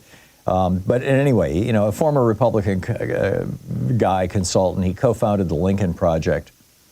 And he's talking about how the Build Back Better, or the Big Beautiful Bill, the BBB, is increasingly a poison pill for the Republican Party. He said chances are it will still pass, but the impact next fall will be severe. And then he asks rhetorically why, and points out that basically the numbers are brutal. When people learn about what's in this tax cut for billionaires, gut our Medicaid to pay for it bill, by 2-to-1 margin, they oppose it. He says once voters learn almost anything about the bill, the support slips. He says the broader electorate sees it for what it is, a reckless, regressive, gold-plated disaster. And for a party obsessed with ratings, this bill is shaping up to be a box office bomb. This is starting to get real interesting because you've got senators who are saying there's parts of this we don't like. You've got members of the House saying, the things the Senate is doing we don't like. The Senate has made it even harder to get Medicaid. I mean, it's just increasingly wild. Meanwhile, Gavin Newsom, taking a cue from Dominion Voting Systems, has sued Fox News for $787 million in damages. That's the amount that Dominion got from Fox in their court case. And, it got appealed and it got upheld. And so Gavin Newsom, what he's talking about is when Trump called out the National Guard, He and Trump had a phone conversation, but several days later, or several days before that, they had a phone conversation. But then days later on June 10th, Trump claimed to reporters that the day before, June 9th, he had a phone conversation with Newsom, and that Newsom was basically okay with what Trump was doing. And Newsom immediately went on X and said there was no call, not even a voicemail. Americans should be alarmed that a president deploying Marines into our streets doesn't even know who he's talking to. Trump then reaches out to Fox News with anchor John Roberts and says, here's my screenshot of my call log showing a 16-minute call on June 6th. But see, on the 10th, he had said it was on the 9th. So, yes, there was a call on the 6th. And so, and then Mr. Waters also played a clip of Trump's statement about the call, but removed the president saying that the call occurred a day ago, excuse me, which was the lie, according to Gavin Newsom. So Gavin Newsom is saying Trump's lying about me, and he's suing him. I'm just not a fan of people suing the media, but that, probably reflects my bias as having been a member of the media since I was a teenager. But I think it's troubling. It's very troubling. So, all that said, what's on your mind today? Let's pick up your calls. It's Anything Goes Weekend. Susan in Caldwell, Idaho. Hey, Susan, what's up? Well, I have a theme from here in Idaho, and it's the public lands and this rush to sell them for no reason. And the news is covering the Senate parliamentarian ruling that Senator Lee's addition to the Senate version of selling 2.5 million acres of BLM and Forest Service land doesn't fit the definition of a reconciliation bill. Mm-hmm. Okay, that's what they're covering, even on my local news stations here in Idaho. But immediately, Mr. Lee put an amended version in. He eliminated the Forest Service portion of that and just made it BLM land and tried to rein it in and say, well, the sale has to happen within 5 miles of a population area. And that's just a million acres right there. Mm. They're not stopping. They've done it before. I'm living here in Idaho, where I am and who I live with. I've been trying to understand, what is it with Utah that this is a bug in their bonnet? They've been doing this for decades. A decade ago, it was Jason Chadwick out of the House. He changed the rules of that particular Congress so that these federal lands could just be sold without any consideration. You can buy and sell federal land now, but there has to be a reason and it has to make sense, okay? And I can go make a mining claim if I want to, do the work. Anybody can. It's still allowed. You just have to follow the rules and deal with them. And the same with the grazing opportunity. Well, yes, but, these ranchers, they don't own 40,000 acres. They may own a couple, 4,000 or 5,000, but they're grazing on another tens and tens of thousands that they're renting. Mm-hmm. And the price of the land sale on the House version that got eliminated thanks to a couple of stand-up House Republicans, they were just going to sell it for $1 an acre. Mm-hmm. The BLM rents grazing land to $1.25 or $1.50 per cow per season. Right. You just sell it right off. And anyway, the rules that did exist for how you sell this federal land had to do, does it make economic sense? Will it be preserved? And I just want to say, ever since our founding and the original 13 colonies, the feds have always been awarding land to the states so the states could operate their schools and whatnot to be a state government. Lincoln did that with the Morrill Act. Right. Now I want you to look. Of all the lands from the former expansion to here, you find me a state east of the Mississippi that has more than 5 or 10% of land open for recreation for people. I mean, hunting, fishing, some camping. You come out here to the west, it averages 50% of all this land is open to hunt and fish. Mm. Why do you think people come to Idaho? The beautiful nature that you can get into. They don't come here just to sit and look at the hot, wet desert weather in the summer and the cold winters. It's the nature. But they just want to eliminate it, and they are not going to stop. Oh, there's money to be made.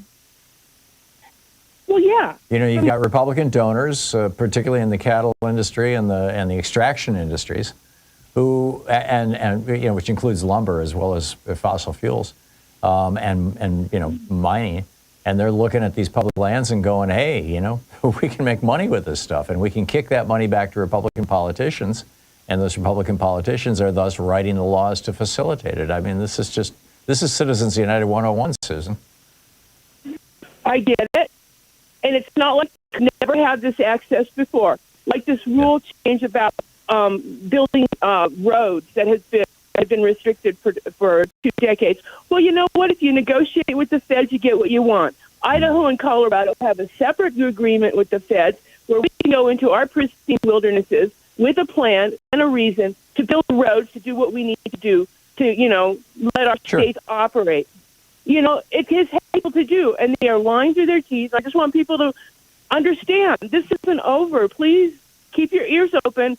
And I would recommend just looking at the Wilderness Society every day. They have the best updates and what those people are up to. It's easy to see. You know, they consolidate all the information. I'm not a advocate. You know, I'm just saying it's a free place to go look for information because you're not going to find it in your local news.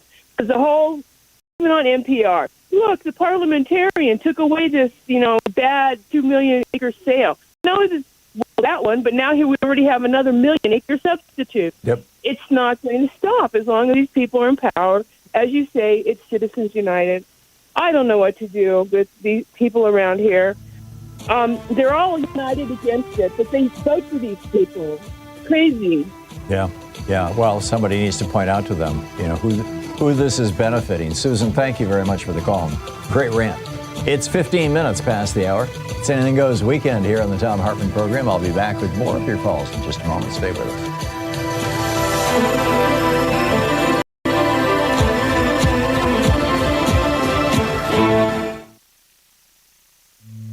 This is the Thom Hartmann Program. It's the place where smart people get their news. We'll be right back.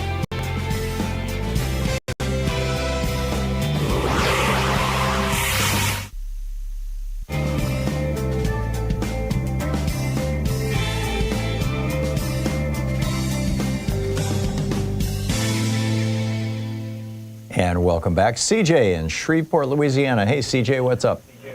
Hey, I don't know how much time I got. There were actually two things that, well, I'll let you pick which one. Originally, I was wanting to talk about how the Supreme Court, as currently constituted, is constitutionally illegitimate in two different ways. Or I can, based on the ruling about the LGBTQ books, read this little thing I wrote a couple of years ago that I'm kind of proud of that adapts a certain story of two gay lovers that might wind up I'd rather getting didn't read banned. anything on the air, CJ, but tell me why the Supreme Court is illegitimate. Well, who gets to appoint, according to the Constitution, who nominates justices? The president. Okay, by and with the advice and consent of the Senate. Who to appoint, correct? Correct. So there's no room in there for somebody else or some organization like, say, Leader Leo and his Anti-Federalist Society. Well, he to does even it provide through the advice. president. To even provide advice. Actually, been Well, doing there's no more prohibition. than that. There's no prohibition Yeah. on somebody whispering in the president's ear. That's been going on since George Washington's time. Well, I know, but I'm talking about actually saying, there's more to it than that because it turns out that almost all these justices in all the federal courts, not just the Supreme Court, that Leonard Leo's had a hand in, almost all of them just happen to be his particular religious denomination. You mean Catholic? Yeah, not just Christianity, but his Catholic, which is not the majority denomination in America, even for Christianity. Yeah. Well, so what are the a lot odds? of people believe that's because the Catholics are more likely to overturn Roe v. Wade, and that's been the major goal of Republicans since the Reagan administration. Perhaps, but the point though is that they applied a religious test. Well, It sure looks like they did. No, I get that. Yeah, no, it'd be difficult to prove, but I'm saying that. No, I get your points. Principles. I get your point, CJ. Thank you, and thanks for making it.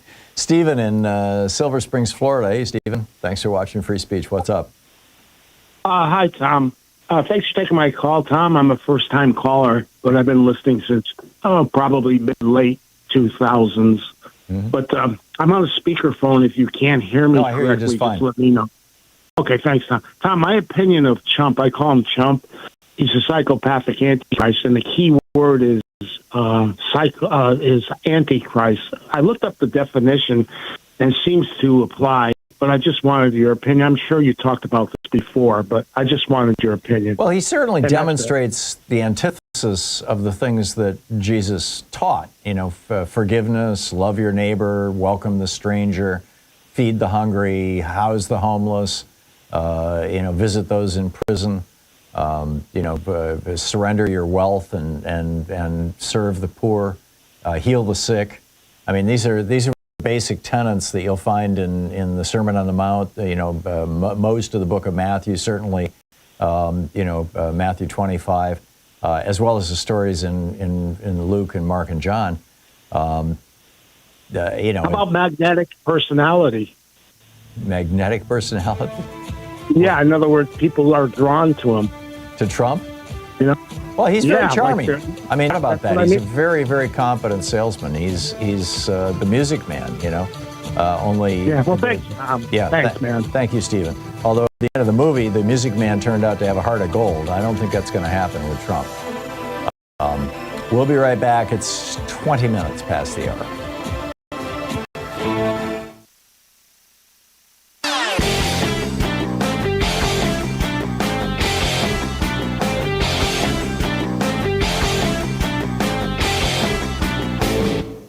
Change starts with you. You can be calling your Democratic or Republican representatives to let them know what you think by calling 202-224-3121. It's the Capitol switchboard. It'll get you right through to them.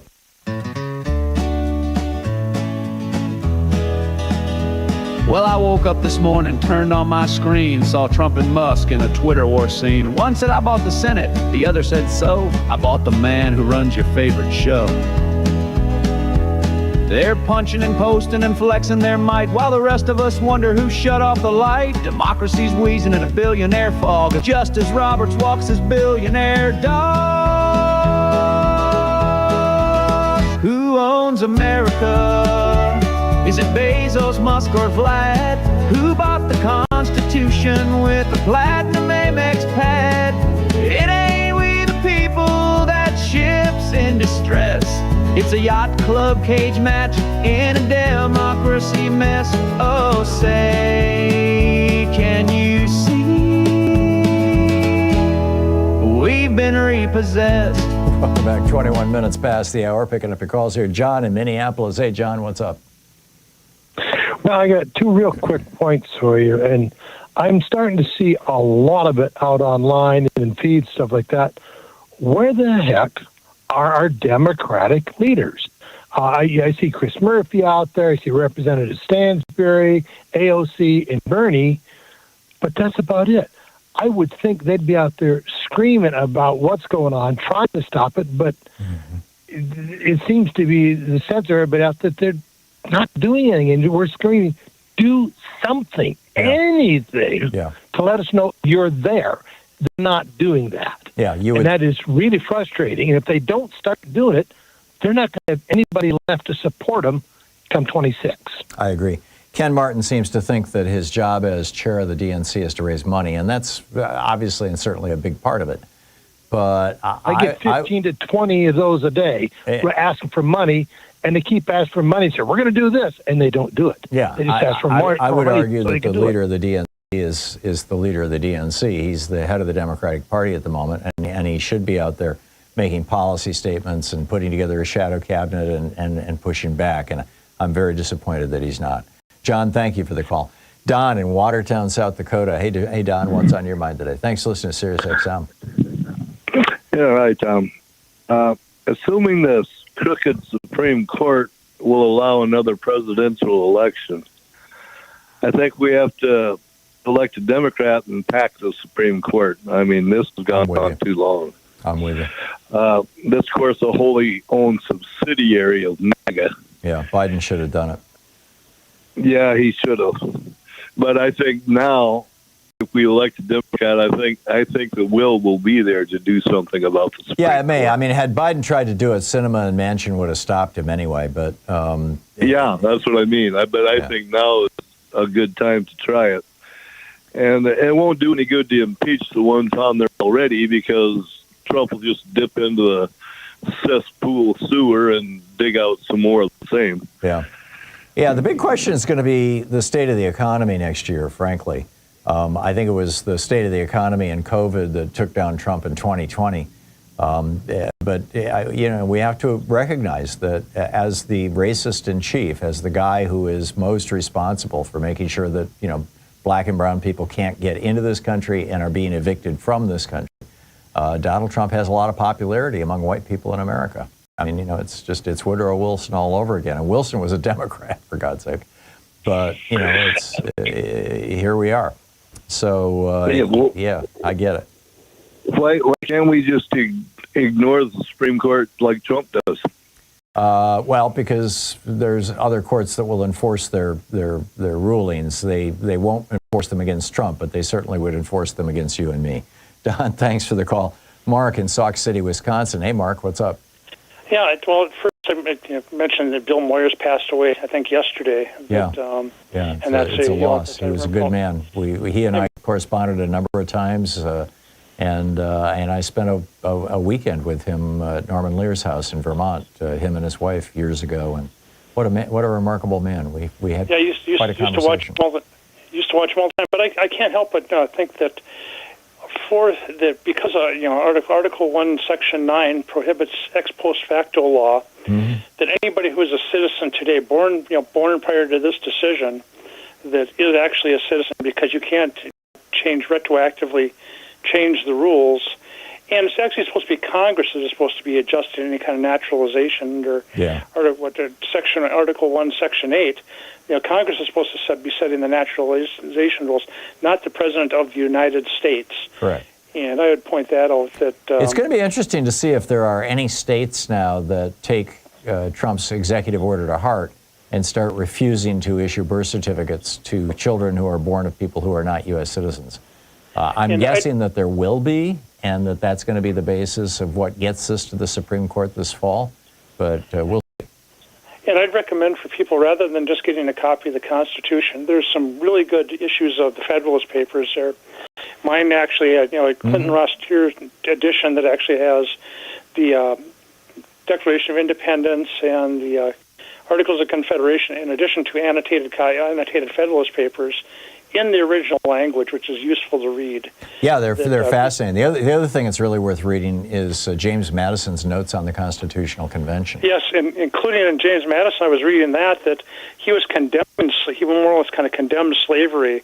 I think it's, in 20 years slavery because it's a barbarous practice. Yeah. Maybe it'll be gone. Yeah. And of course, many of the slaveholders who were in the Constitutional Convention were openly opposed to slavery. Jefferson was openly opposed to slavery for most of his life. Tried to stop it multiple times. Didn't work, but yeah. Mark, thanks for the call. Excellent points all. 27 minutes past the hour. We'll be back with more of your calls on Anything Goes Weekend here on the Thom Hartmann Program. Taking back the mainstream media 3 hours a day, 5 days a week, right here. We'll be right back.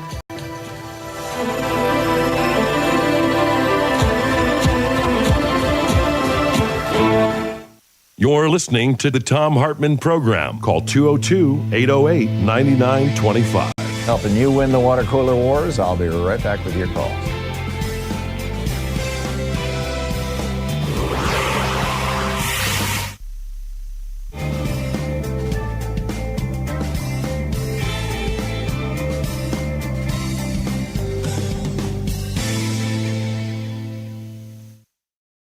In the Thom Hartmann Book Club is The Case Against George W. Bush by Stephen C. Markoff, with a foreword by Richard Clark. This is from the foreword. For some Americans, George W. Bush looks good by comparison to the incumbent, Donald Trump. In his post-presidency, Bush has devoted himself to worthy causes and acted in a bipartisan manner. The 43rd president should, however, be judged not by comparison to America's worst president, nor by what Bush may have done after leaving office. He should be evaluated for his actions in office, his nonfeasance, misfeasance, and malfeasance. This volume from Stephen Markoff provides the evidence for such an evaluation. You can judge for yourself. For me, there is little doubt. I unfortunately witnessed Bush and his administration make many of their most cataclysmic decisions. I was in the room when some of them occurred. When in December 2000, the Supreme Court of the United States decided on a 5-4 vote that George W. Bush would become the 43rd president, I was the Special Assistant to the President for National Security and National Coordinator for Security and Counterterrorism for President William J. Clinton. I anticipated leaving the White House on January 20th, 2001, when the Clinton presidency ended. However, I was asked by the incoming administration to stay on for an unspecified period because, as it was explained to me, there was no one on Bush's incoming team who knew much about terrorism or who wanted my job. Departing Clinton administration officials stressed to the newly arriving Bush team and to Bush himself the importance and urgency of dealing with the al-Qaeda terrorist threat. Indeed, the Clinton administration had developed an extensive series of further steps to combat al-Qaeda that it would have taken had it continued in office, or indeed had Vice President Al Gore assumed office in 2001. Within days of Bush's inauguration, I asked for an urgent meeting at the cabinet level to review both the threat and the plan to ratchet up the measures against al-Qaeda. No such meeting occurred until a week before 9/11, and that meeting was inconclusive. From January 2001 through the second week in September, Bush personally received frequent intelligence warnings that al-Qaeda posed an imminent threat. He convened no meetings to address the issue. His inner circle of national security advisors did nothing, despite frequent urgings by the CIA director and the national coordinator, including such vivid imagery as our asking in writing that they consider a near future in which there would be hundreds of dead bodies in the streets of America. Instead, they focused on Iraq and the regime of Saddam Hussein. Bush's nonfeasance cost American lives. Following the deaths of over 3,000 innocent civilians on 9/11, the Bush administration attempted to tie the al-Qaeda attack to Iraq, which had nothing to do with it. Despite CIA and FBI analyses that reiterated Iraq's non-involvement, the Bush administration almost immediately followed the 9/11 attack by beginning to make plans to invade Iraq. Senior Bush officials spoke privately of the need to demonstrate our strength in the wake of the 9/11 attack, show our might by destroying the largest army in the Middle East, and thereby also prove our willingness to take U.S. military casualties to achieve our ends. Prior to 9/11, foreign terrorists who had attacked Americans had been successfully sought out throughout the world and arrested by U.S. law enforcement authorities assisted by the intelligence community. Many terrorists had been returned to U.S. territory, given their Miranda rights, provided with counsel, tried in our civilian criminal courts, convicted, sentenced, and incarcerated in maximum security prison cells. One, tried by the Commonwealth of Virginia, was executed. Despite this record, the Bush administration abandoned criminal process and established its own extrajudicial system for dealing with terrorists post 9/11. That new system used techniques that any objective observer would judge were torture. Perhaps the most well-known torture technique was the procedure known as waterboarding. The United States government had tried World War II Japanese military personnel for using the exact same technique. They were found guilty, and some were executed by hanging.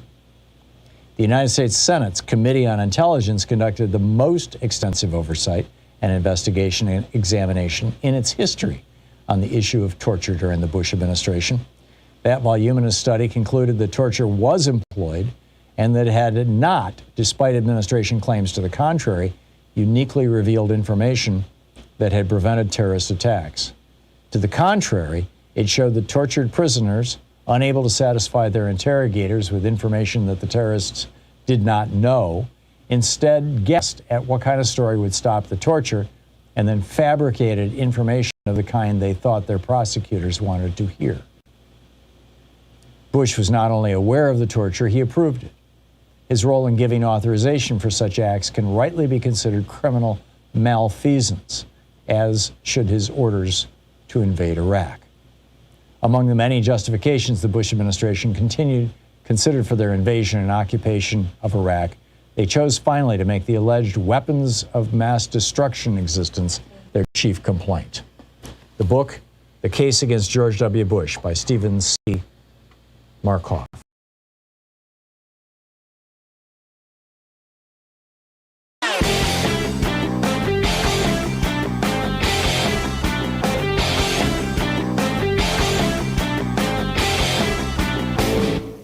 Share the Thom Hartmann Program with your friends. Our podcast, The Hartmann Report, is absolutely free and available wherever fine podcasts are available. And the entire 3-hour podcast is available over at thomhartmann.com. So what do we call the really, really mind-bogglingly rich? You know, at the founding of the Republic, they were referred to as speculators or moneyed interest or aristocrats. In the years leading up to the Civil War, we called them the cotton lords and the plantation aristocracy. In the late 19th century, they were the robber barons. In the 1930s, FDR called them the economic royalists. But since the Reagan Revolution, we've just called them billionaires. And now, you know, some of them want to call themselves tech bros. Like, that's kind of a good thing, you know, like tech is positive and bros, you know, like Mark Zuckerberg saying we need more masculine energy in American business culture. So we need a new phrase. I would like to suggest the morbidly rich. Morbidly suggests unhealthy. And the vast riches that some of these people have is unhealthy to our democracy, particularly since 5 Republicans on the Supreme Court said that morbidly rich people can buy politicians. And it's unhealthy for them, too. So morbidly rich. There's an op-ed over at HartmannReport.com all about it. Check it out.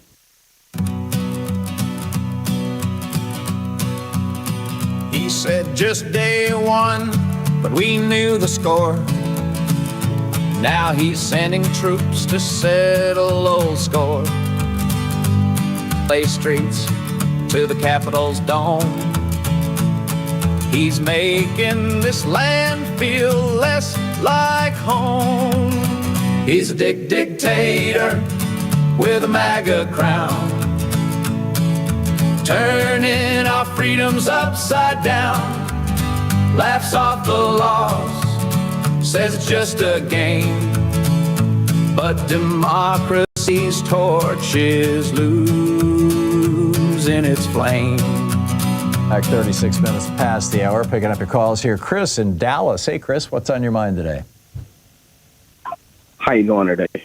I want to ask, with today's decision of birthright citizenship and more foundational Black Americans agreeing with Trump policies, how do you think the Democratic Party will cover and galvanize Black Americans to vote again when the political views don't align with Black American values, especially with more of them moving away from the people of color coalition and the minority coalition facade? I haven't seen the Democratic Party moving away from black people. What are you talking about, Chris?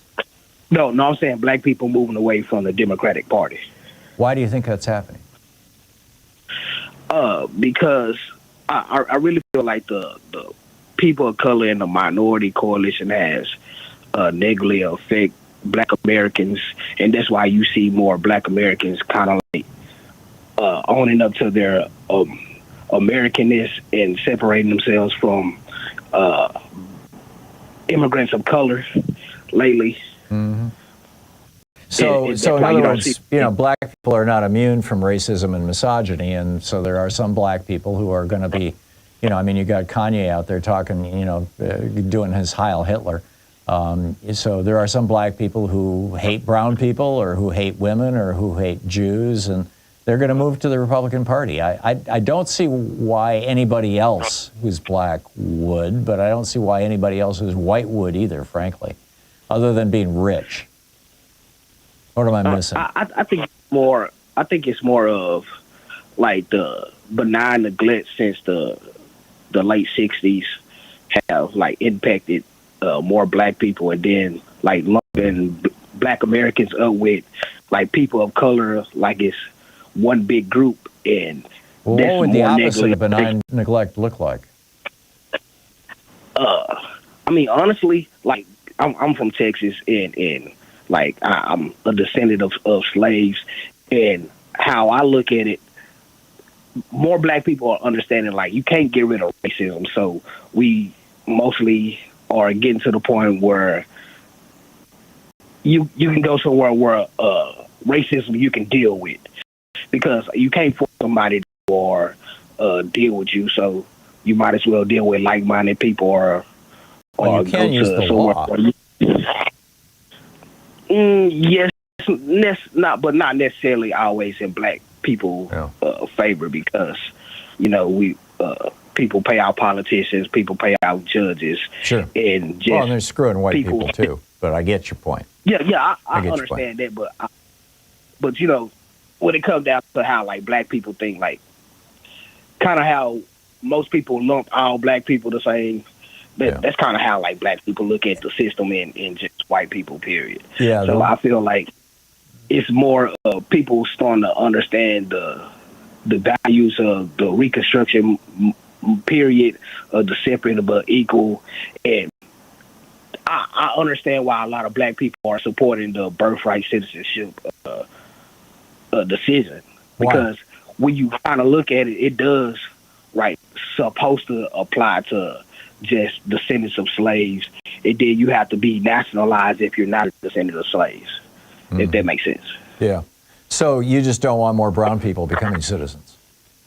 I don't care if they become citizens or not. I just feel like the way they path through citizenship shouldn't be used through the way black Americans receive citizenship. I get it. I'm not a big fan of birthright tourism, for example. People coming to the United States just to drop a baby. And I think there should be reasonable limits on it, but that's not what the Constitution says. So anyhow, Chris, thank you for sharing your opinions. I'm appreciative of it. Thank you. Abby in La Crosse, Wisconsin. Hey, Abby, what's on your mind today? Hi, Tom. How are you doing? I want to flag Robert Reich's Substack article this morning about how people, or what he calls centrist Democrats, what I would like to call Wall Street Democrats, are clutching their pearls in agony as if it's the end of the world that an actual progressive is going to occupy the Democratic Party line for mayor in this next election. And I want to remind, what's that? In New York City, yeah. Yeah. I want to remind Wall Street Democrats of how they treated progressives in every election of my adult life. I mean, I've been a progressive, backing progressives from Dennis Kucinich to Bernie Sanders, and every time a Wall Street Democrat wins the nomination, they tell us that we have to now all get in line and stand up and salute to this Wall Street Democrat because they're better than the Wall Street Republican that's running against. Now, here they are threatening to back Adams or Cuomo on a third-party line and just acting in any way from just ignoring the election altogether out to outright sabotage. It's time for them to obey the same words that they told to us. It's time to get in line, stand up, and back the Democrat that's on the ballot, rather than just whine and complain about, oh, my God, it's a progressive. What are we going to do? Yeah, I agree. I agree. I'm pretty upset by the way these people are acting. Yeah, well, they're protecting their income basically. I mean, the people you're calling the Wall Street Democrats, I call them the problem solver Democrats, or the on the take Democrats, or the corporate Democrats. They're making serious money and have huge employment opportunities after they leave Congress if they do a lot of favors. And then when they get elected, they don't do anything. They don't do anything. They elected them. They do a lot for the bankers and for the insurance companies and all that sort of thing. No, I agree with you. And then they expect us progressives to get excited about them. We're all the excited on the progressive wing of the party. I agree. Avi, well said. Thank you very much. Diane in Ann Arbor, Michigan. Hey, Diane, what's up? Hi, Tom. Say, maybe folks would like to watch this weekend. You're fading out, Diane. Can you get your mouth closer to the mic? I can't hear you. BADFAITH. And it's a movie about, it's a feature-length documentary that explores the dangerous rise of Christian nationalism in the United States. It's part archival chronicled, meaning, film from the past, original film. And part expose, and the film reveals the secretive political machinery that is relentlessly sought to weaken and destroy American democracy in order to promote an authoritarian, I would almost say a theocracy vision. And you can see it on Tubi for free, Peacock, Amazon Prime, Apple TV, and even on YouTube. So everyone has an opportunity to tap into this. And it's got the GOP, Christian white nationalists, evangelical churches. Right. Project 2025 is part of this. Yes? Diane, you had faded out there in the beginning. Could you tell us the name of the movie again, please? Oh, I'm sorry. Can you hear me now? I can. How's this? What's the name of the movie? Can you hear me? Bad Faith. Bad Faith. Okay.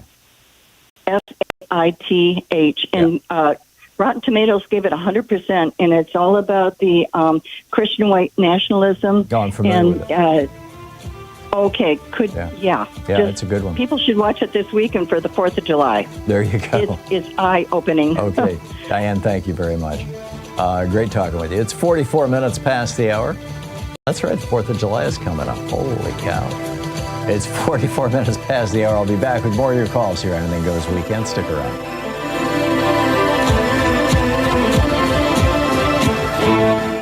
You're listening to Thom Hartmann. Visit thomhartmann.com for audio and video archives. It's the place where despair is not an option. Stay with us.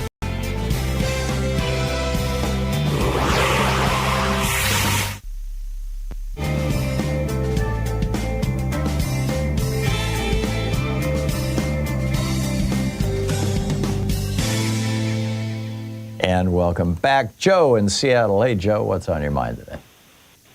Oh, thank you for taking my call. Hey, one time I asked a professor who has the most power in Washington, D.C., and he pointed out to me that most Americans don't realize that it's actually the Supreme Court justices. Well, in theory, and they surrendered a lot of that power today. Right, exactly. And when I look up the facts here, it's pretty daunting. After being seated on the Supreme Court bench, justices may serve for life or retire as they wish. They may impeach improper behavior, but only 2 have been impeached, and only one of these was removed from office. The average length of a court is 16 years. 49 of them had died on the seats, and 56 of them have retired. Right. I think, in my personal opinion, it's time to change the whole Supreme Court terms. I agree. I think they should be 16-year terms, and they should be term limited. And when those 16 years are out, the justices have the choice of retiring or being kicked back down to a circuit court bench, because they are granted lifetime judgeships. But that's an easy way around it. And I think that the size of the court should be expanded to 13 as well. Right. I mean, it was established in 1789. When the population of the United States was just a couple million people. Exactly. So, I mean, if people would stop and think, hey, the president, the vice president, they come and go. Yeah. But when you have the Supreme Justices set well, the idea was to give them stability and independence, but that's not what's happened. I mean, this effort by Leonard Leo and these other billionaires to control the court has been very, very successful, and I think it demands some response. Joe, spot on. Thank you. Alfredo in Mountain View, California. Hey, Alfredo, what's up? Hey, Tom. How are you? Fine. What's on your mind? Well, regarding the Supreme Court, these judges are hacks. They are not judges. And we need to stop calling the Republican Party a Republican Party. We need to just use the term fascist. They're fascists. This fascist party, they are unafraid of any consequences. They don't attend town hall meetings. They don't face their constituents. And I think the reason why they're so unafraid of doing what they're doing, including passing this horrendous tax break for billionaires bill, is because I'm afraid. Look what the Supreme Court just did yesterday. Yeah. Giving him more power. And I'm afraid that he's going to suspend the Constitution and we will have no elections. And the Supreme Court will go along with this. What are your thoughts on that? I share your fear, Alfredo. I think that's why I've said this many times. I think that has not yet invoked the Insurrection Act as he's holding it in abeyance for the 2026 elections. But we'll see. Yeah. We'll see. Well, thank you so much for everything you do, Tom. I really appreciate it. My pleasure, Alfredo. Thanks for the calls. It's always nice hearing from you. It's 48 minutes past the hour. I'll be back with more of your calls in just a moment. Stay with us.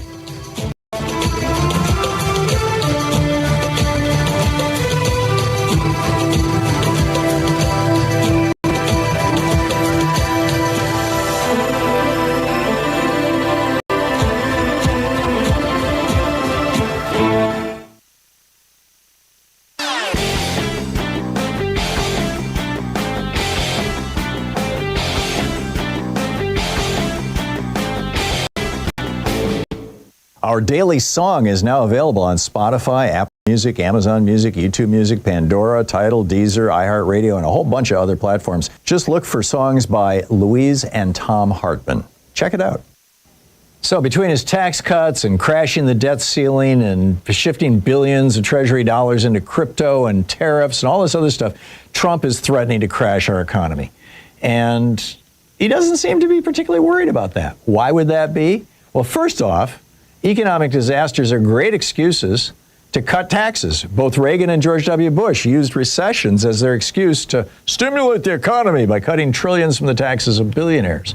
Secondly, economic crises increase the tolerance for strongman governments. Hitler rode to power in Europe based on the Great Depression. And third, billionaires make a fortune when there's a market crash, because they can buy all the stock that average people are trying to unload from their 401ks to pay the damn rent. There's a whole article about this that lays the whole thing out over at HartmannReport.com. It's titled Crashing the Economy, Trump's Blueprint for Power and Profit. Check it out.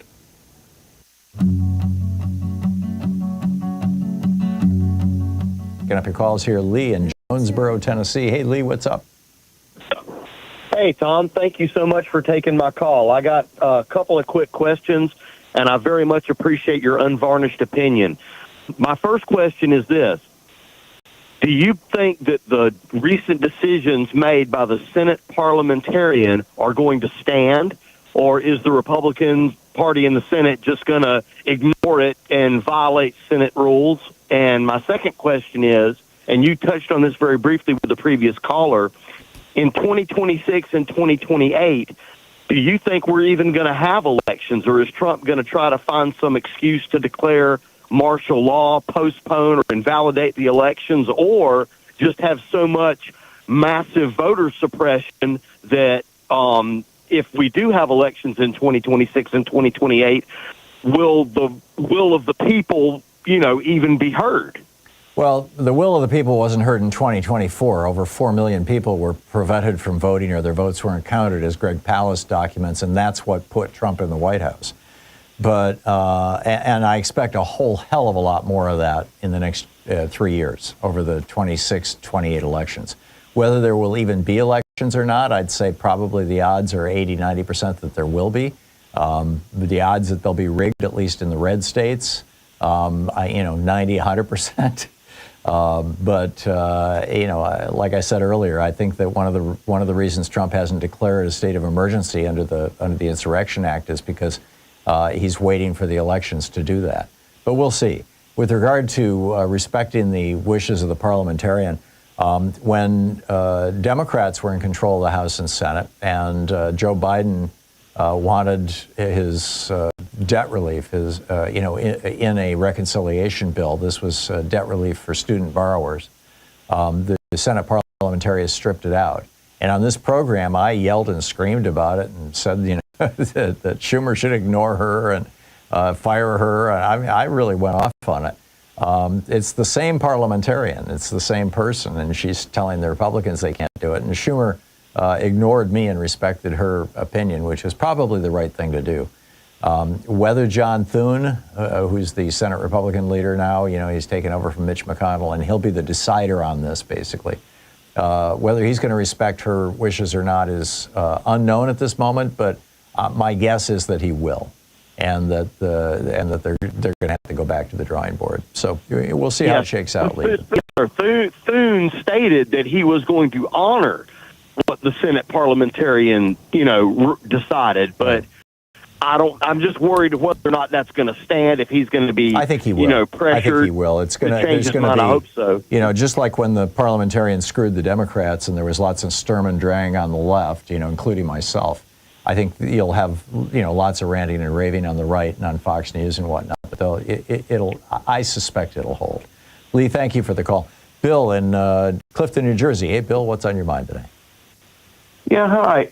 I'm surprised that there hasn't been more said about the fact that there was no nuclear radiation after this bombing anywhere. Mm-hmm. And the UN's people couldn't find any trees. There wasn't a raised level. The only level that was raised was when the Israelis were bombing the nuclear sites in Iran. Yeah. So you're right, and there were also trucks that were removing canisters from that area in the days before the bombing. Trump kind of telegraphed the bombing, and the uranium apparently is held in canisters about the size of a scuba tank, so it's quite portable. Uh-huh. And we're only talking about 800 kilograms of the stuff, a little over 1,000 pounds, 1,500 pounds.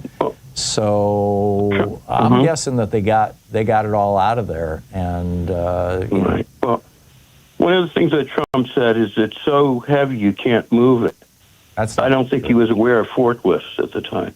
But, and that if it's in, uranium is heavy. It's one of the heaviest elements. Yeah. It's about 4 times as heavy as iron, but at least based on its atomic number.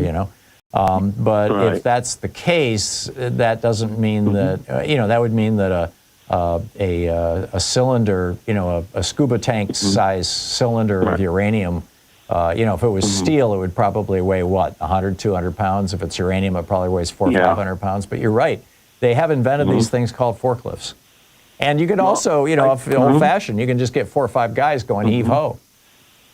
Right. I do know a 3-inch sphere of highly activated Ukrainian. Anyway, is about 14 pounds.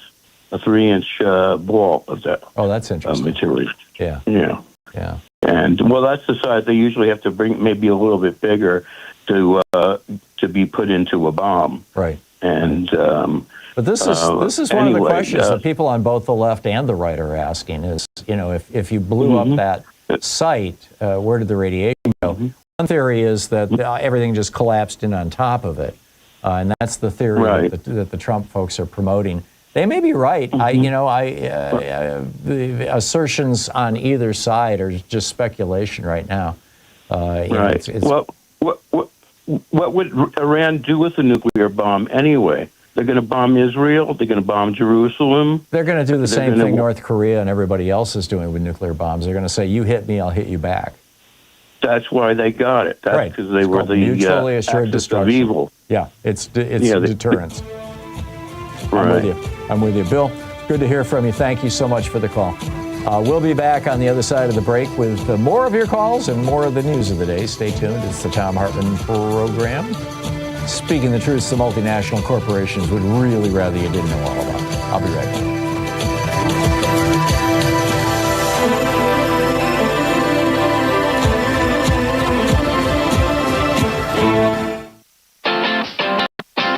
You're listening to Thom Hartmann.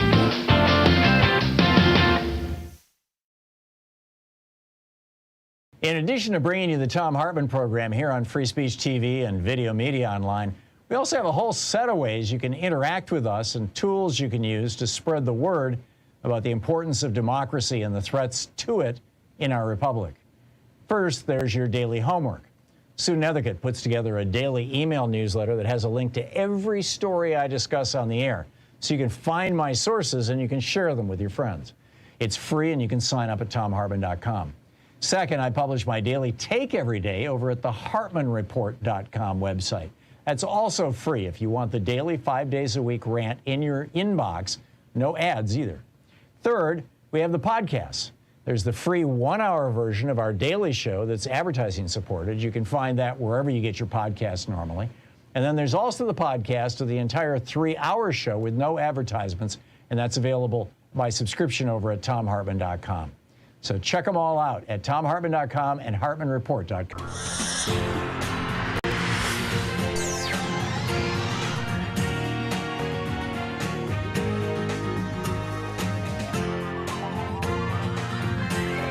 We say fight back!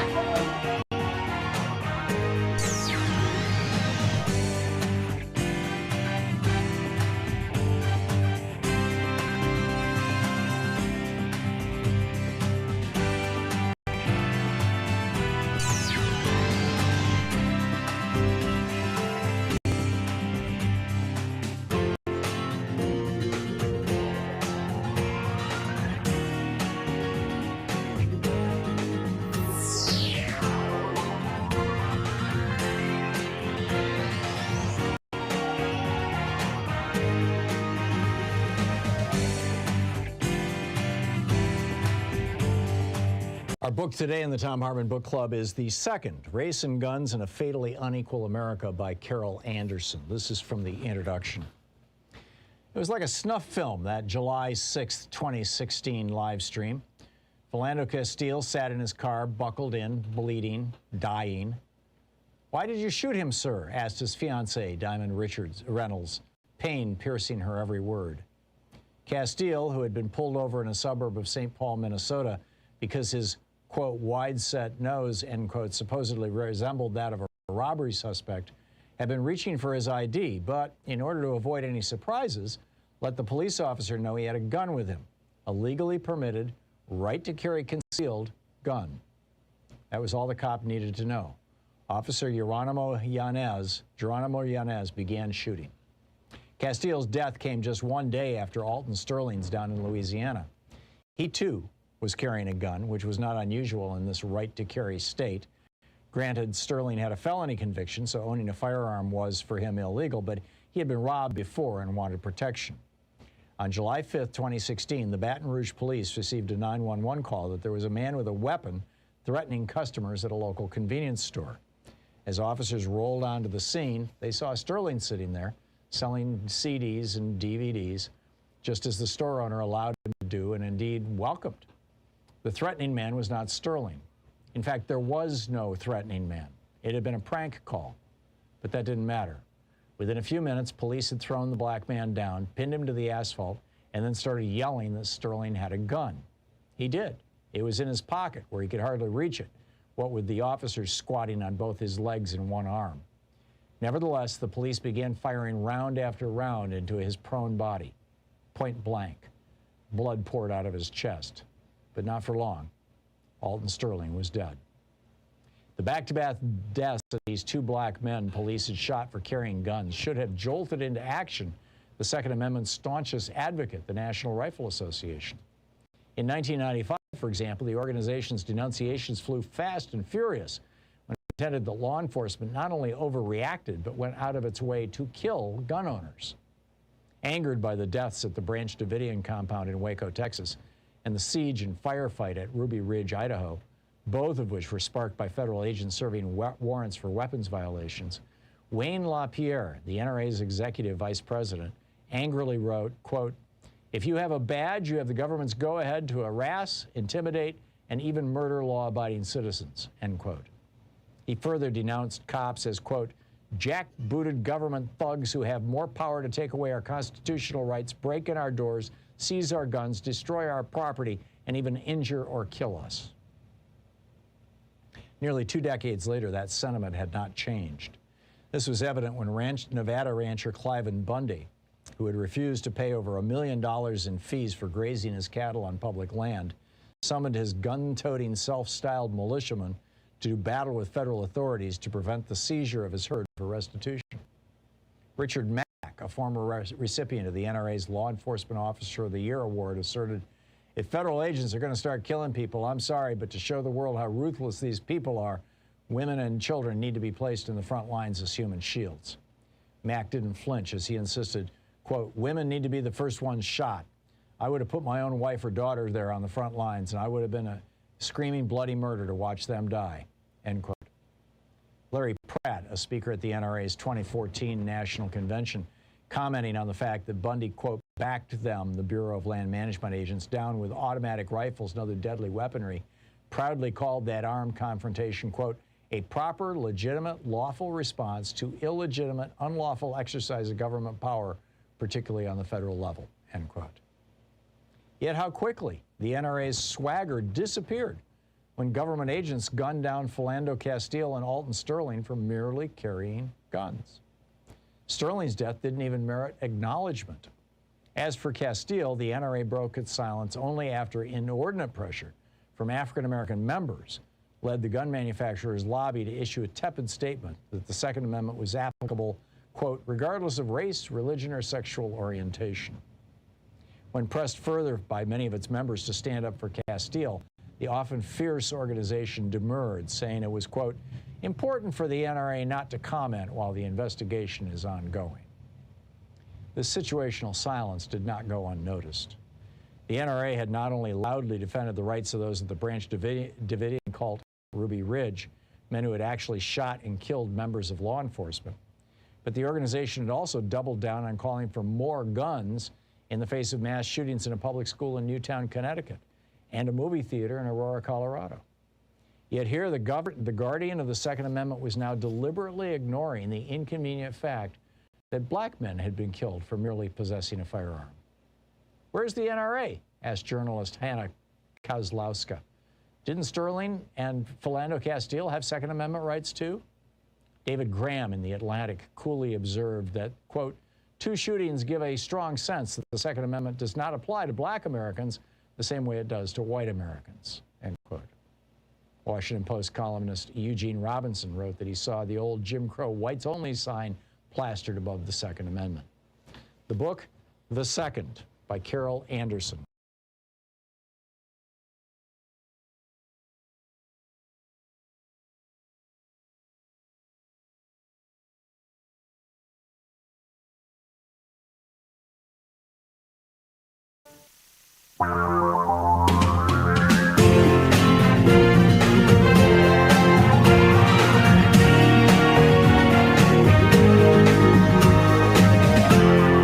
This is the Thom Hartmann Program. Welcome to the third hour of our program. Anderson Cooper is smacking down Pete Hegseth. This is fascinating. Hegseth went in, held his press conference yesterday morning and looked right at the press and said, you guys want Trump to fail, and so you pick on every little, and just went off. I played a clip of it for you yesterday afternoon. It's so offensive, I'm not going to repeat it. So Anderson Cooper just is pushing back. He says a number of the claims he made about the reporting were not accurate. We put together what the Secretary of Defense had to say this morning and what we actually reported about that early Defense Intelligence Agency assessment. And then basically he took Hegseth's claims about how the media covered the story. Hegseth was claiming, for example, that they weren't talking about their successes. And Cooper plays a clip of them talking about their successes. And Hegseth, it basically just takes 1, 2, 3, 4, 5. Here's all the lies that Pete Hegseth told. I think he's drinking again. But, I don't know, but I've known a lot of alcoholics in my life, and it's damn hard to quit that drug. It's extremely hard to quit that drug. I know alcoholics who literally cannot go an entire week without a drink. And I'm guessing Pete Hegseth is one of them. Although, he never really was the brightest bulb on the tree. So, anyway. Meanwhile, the worst year in decades for the housing market. Yesterday, I mentioned, how Ronald Reagan sent over 1,000 bankers to prison, or prosecuted over 1,000. I don't recall how many went to prison, but it was quite a few. around the savings and loan scandal. You'll recall that in the 80s when the S&L industry almost died. It had to be bailed out by the federal government. Bill Seidman was put in charge of that, an economist and former university president out of Grand Rapids. We used to play, this is back well over a decade ago, I used to play long, extensive clips of Seidman explaining how the whole crash happened in 2008 and how Bush screwed it up. And well, actually back in the 80s, how it happened during Reagan and how Reagan fixed it. Seidman was in charge of the Resolution Trust Corporation, the RTC, which was the organization that basically took over on behalf of the government, took over the S&Ls, and then brought them back and reprivatized them and all that sort of thing. Well, we're seem to be drifting into that kind of territory. Home sales fell 0.7% in May, with April posting the slowest pace since 2009. A slower housing market could affect the entire economy. Why? Because when you buy a new house, typically people spend tens of thousands of dollars in the first year after they bought a new house in fixing it up. Hey, it needs a new roof. Hey, let's repaint the thing. Let's remodel the living room. Let's get some new furniture, all those kind of things. Housing represents 18% of GDP. And so if housing is slowing down, GDP will slow down. And this has a ripple effect right across the board. On top of this, this is an interesting statistic. 60% of existing homes are owned by people over the age of 60. Why is that? Because when I was young, when I was in my 20s, Louise and I bought our first house when we were in our 20s. And you could do it back then because, number one, nobody had student debt. Reagan hadn't yet destroyed our college system. And number two, healthcare was inexpensive. We lived in Michigan where both the hospitals and the insurance companies were required by law to be nonprofits. It was very inexpensive. And number three, the average cost of housing was only 2, 3, maybe 4 times at the most what the annual income is. And today it's about 10 times what your annual income is. And the reason for that, of course, is because you've got literally millions of homes being bought every year and tens of millions of homes owned all across the United States by big investment companies and foreign investors. And this is, making housing less available and thus driving up the price of it. So keep an eye on this. I think Trump is going to be bringing us, or at least during the Trump administration, some of it is the direct result of Trump's actions, his tariffs, his tax cuts, things like that. But I think that we're going to see a severe recession coming. And, hang on to your hat. Meanwhile, the world's richest 1%, according to a new report from Oxfam, increased their wealth by $33.9 trillion in the last 10 years. $33 trillion. Now, we knew that the richest people in America had increased their wealth by $50 trillion from the time Reagan came into office until around 2010, and that the wealth of the middle class had decreased by about $50 trillion. Now, I haven't seen any numbers on whether this additional $33 trillion since 2015 is matched by a loss of $33 trillion among the middle class. I'm guessing a good chunk of it is. So the Oxfam briefing says this immense concentration of wealth has translated to political power in a movement toward oligarchy that sees ultra-wealthy individuals able to share political and economic decision-making in ways that then increase their own wealth. Bernie Sanders has come out and said billionaires should not even exist.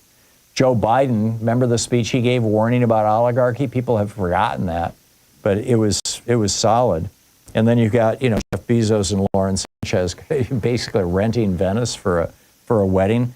The people put a sign in St. Mark's Square that said, if you can rent Venice for your wedding, you can pay more taxes. The $33.9 trillion, by the way, that the top 1% increased their wealth by since 2015 is enough to eliminate annual poverty 22 times over, according to the World Bank. 22 times over. That's mind-boggling. All right, that's it for me. What's on your mind today? It's Anything Goes weekend here. Chuck in Mount Prospect, Illinois. Hey, Chuck, what's up? Hi, Tom. Two quick things, and I'll let you respond to both of them. I feel that the Democratic Party and the media are being negligent by not even asking the question, who are these ICE agents? We're on the verge of a police state. Nobody's even bothering to find out who they are. I agree. Are they Proud Boys? Are they ex-January 6 people? Are they Trump's personal militia? But nobody's even asking the question. So what can we do to get the answer to that? And I know this will be controversial, but if they won't identify themselves, the local police should arrest them. Yeah. Well, right now, the local police in most jurisdictions don't have laws that would allow them to arrest them. Gavin Newsom and the Democrats in California are trying to pass a law that requires all law enforcement agencies to show their faces and their badge numbers and their names, which is only reasonable. I mean, they're public servants. Yeah. They work for us. They should be accountable to us. I want the media or the Democrats to even ask this question of who are these people. I think even people with right leanings might be a little concerned about this. Yeah, historically, actually, it's been the right that's most terrified of, the thought police are coming, right? Right. The NRA forgot to rise up, by the way. Have you seen that meme? Exactly, yeah. It's Wayne LaPierre with a gun says, we accidentally forgot to rise up against a tyrannical government. There you go, yeah. Nothing accidental about it, we all know. No, I have seen Democratic politicians and media figures asking that question, Chuck, but I agree with you, it's nowhere near loud enough, and it should be something that people like Chuck Schumer and Hakeem Jeffries are demanding every single day, and tragically they're not. Chuck, thank you for the call. This is the Thom Hartmann Program. Today's Supreme Court decision, a reminder of how much damage the court has done in the past with things like Dred Scott and Citizens United.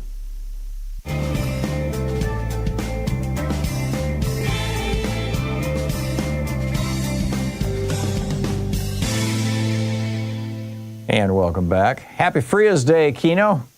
Yes, happy Fria's Day. I'm back on schedule. Last week I talked to you on Thor's Day, you know. I recall. Okay, today, Tom, in sociology there's this concept of groupthink. Mm-hmm. When a leader, when the people that work for a leader only give the information that he wants to hear, then that becomes a very dangerous situation because if the leader is not able to make good decisions, if there's a suspension of analytical and critical thinking. Right. And this is coming about like Hegseth criticizing the press for trying to present factual information. We're headed into this group think, and I would invite the Democratic Party and I would invite you to talk more about group think, the dangers of group think that are taking over this country. Why do you think that concept may not be understood by the public very well, but it's a fact of sociology, and time after time when a leader doesn't want to hear all the true facts, even bad information, it leads to bad decisions. So why do you think there's not a discussion, and should there be more of a discussion, and would you consider talking more about think? Yeah. I think your point is really well made, Keno, and what I would add to it is that failure or unwillingness or fear, actually, I think is the motivating factor of presenting distinctive, contrary information, to people, is also a characteristic of dictatorships, and it represents one of the great weaknesses of dictatorships. For example, Hitler was unwilling to listen to his generals when he decided to invade Russia in the winter of 44, 43, I forget the year. And that was the decision that caused Germany to lose the war more than any other single decision. And his generals were strongly opposed to it because they knew winter was coming. They knew how hard the terrain was going to be. They knew how thinly they were stretched. But Hitler, thought he could. He was the great military tactician. This is always a danger when you've got a government where everybody does what dear leader says. Democracy is not just the most resilient form of government, it's also typically the form of government that produces the best outcomes, because the larger the group of people who are offering opinions, the more likely you are to have a rational opinion that's somewhere kind of in the middle of all the spectrum of thought.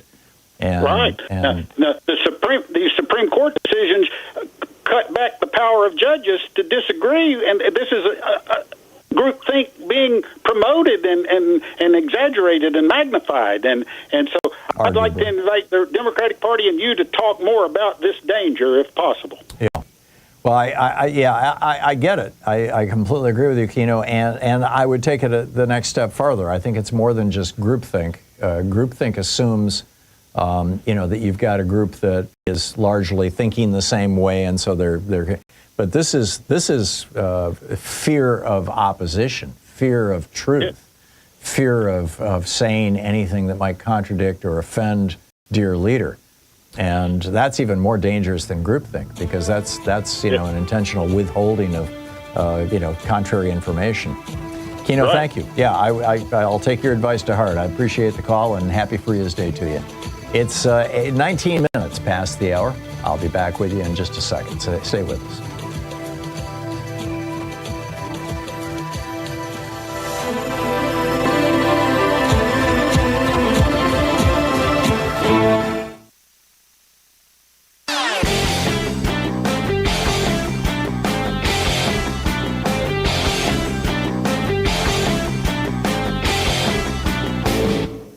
Missed my opening rant today? It's usually published over at HartmannReport.com, where you can read it and share it with your friends for free. Check it out, HartmannReport.com.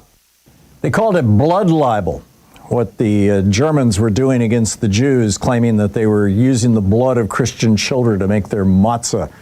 We've got a new blood libel now here in the United States. J.D. Vance and Donald Trump lying through their teeth, arguing that black Haitian immigrants to the United States, legal immigrants with green cards in this little town in Ohio, are eating pets. And this is another libel that goes way back. In the 1890s, people were claiming German and Dutch immigrants were eating pets. Then they claimed in the 1880s, and actually as recently as last year, a restaurant got shut down in California because of claims that they were serving pets. They weren't. But it was an Asian restaurant. This is just evil stuff, these lies and spreading this kind of hate. And this is now the strategy that the Republicans are using. There's a whole article at .com, Hate as a Political Weapon. Check it out.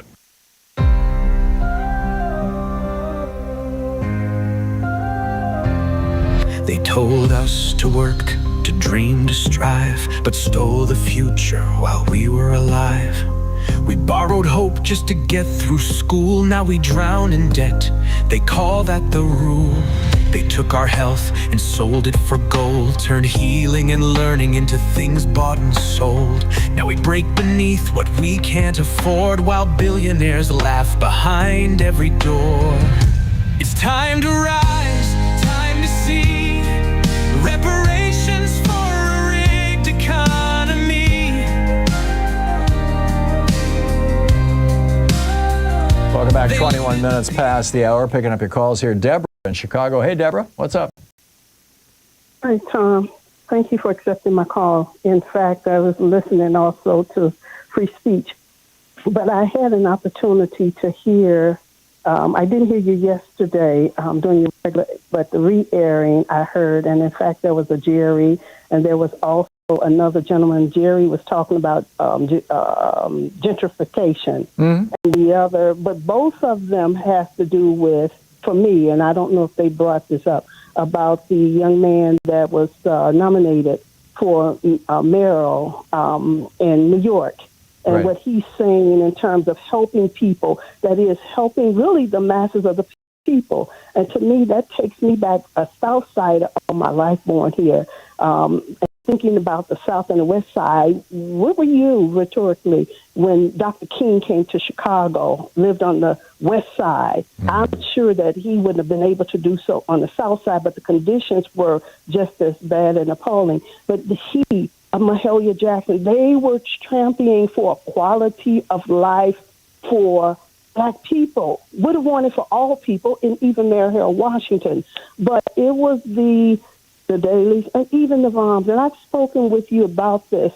And coincidentally, here in Chicago, Laquan McDonald, his cousin, was shot just today, a little while ago. bringing up Rahm, and for me, since the 90s, 91, I came out speaking about what was happening in housing. I had no idea he was involved in any of this. And with Trump, with Benjamin Netanyahu, all of that land grab. 72, where were you in 72?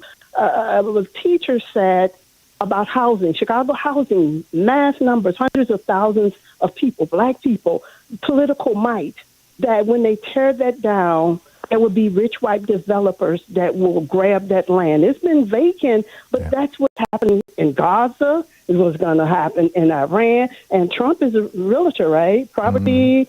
So what Dr. King was asking for, we never got. Instead, we got drugs and guns dropped in our area. Gaza has bombs. And nobody, and this is kind of off the subject, Tom, but what happened? Nobody talks about those 100+ journalists that Benjamin Netanyahu had assassinated. I'm going to say assassinated. You can't get the truth if you silence, and that's what's been happening in Chicago. Those who try to bring up a quality of life for black people in Chicago, South and West Side, they have been silenced out. Yeah. So in Chicago, please, Tom, for democracy's sake, you have got to look at what's happening and has happened in Chicago. Okay. I will do so, Deborah. Thank you very much for the call. Thank you. God bless you. Yeah, and have a safe holiday. And I love the music. Thank you, Miss Louise. Thank you, Deborah. Yeah, my dad grew up on the south side of Chicago. Back in the 20s and 30s, and when it was mostly a poor white ghetto.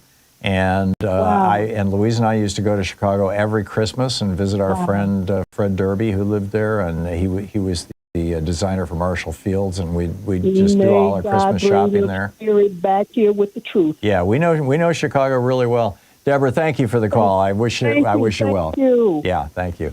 Anita in Ludington, Michigan. Hey, Anita, what's on your mind today? Hi, Tom. Good Friday. Yeah.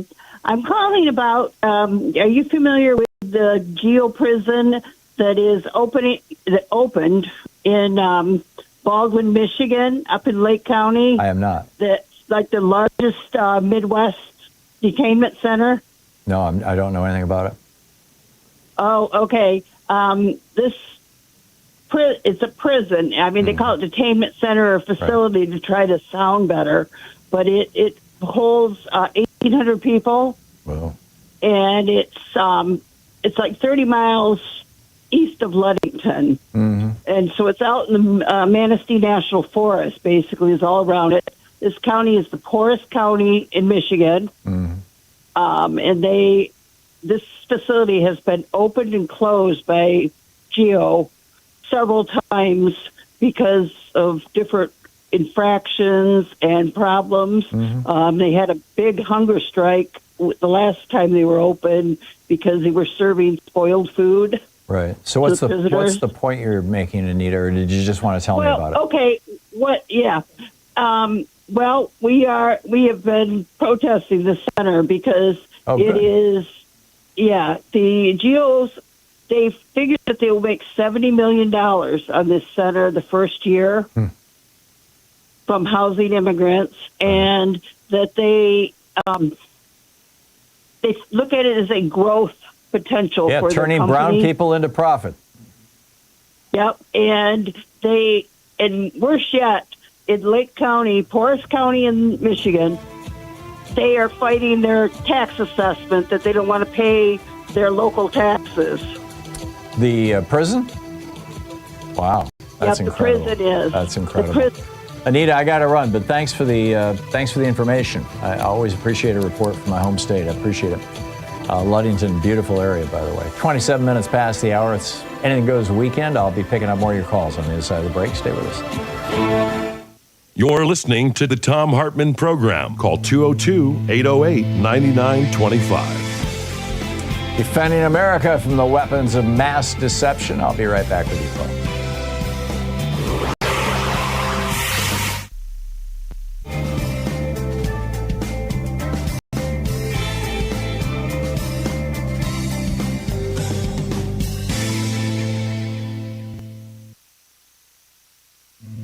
This is the Thom Hartmann Program.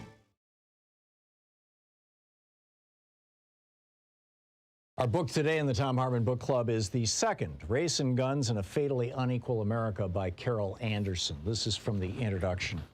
It was like a snuff film, that July 6, 2016 live stream. Philando Castile sat in his car, buckled in, bleeding, dying. "Why did you shoot him, sir?" asked his fiancée, Diamond Reynolds, pain piercing her every word. Castile, who had been pulled over in a suburb of St. Paul, Minnesota, because his, quote, wide-set nose, end quote, supposedly resembled that of a robbery suspect, had been reaching for his ID, but in order to avoid any surprises, let the police officer know he had a gun with him, a legally permitted, right-to-carry concealed gun. That was all the cop needed to know. Officer Geronimo Yanez began shooting. Castile's death came just one day after Alton Sterling's down in Louisiana. He, too, was carrying a gun, which was not unusual in this right-to-carry state. Granted, Sterling had a felony conviction, so owning a firearm was for him illegal, but he had been robbed before and wanted protection. On July 5th, 2016, the Baton Rouge police received a 911 call that there was a man with a weapon threatening customers at a local convenience store.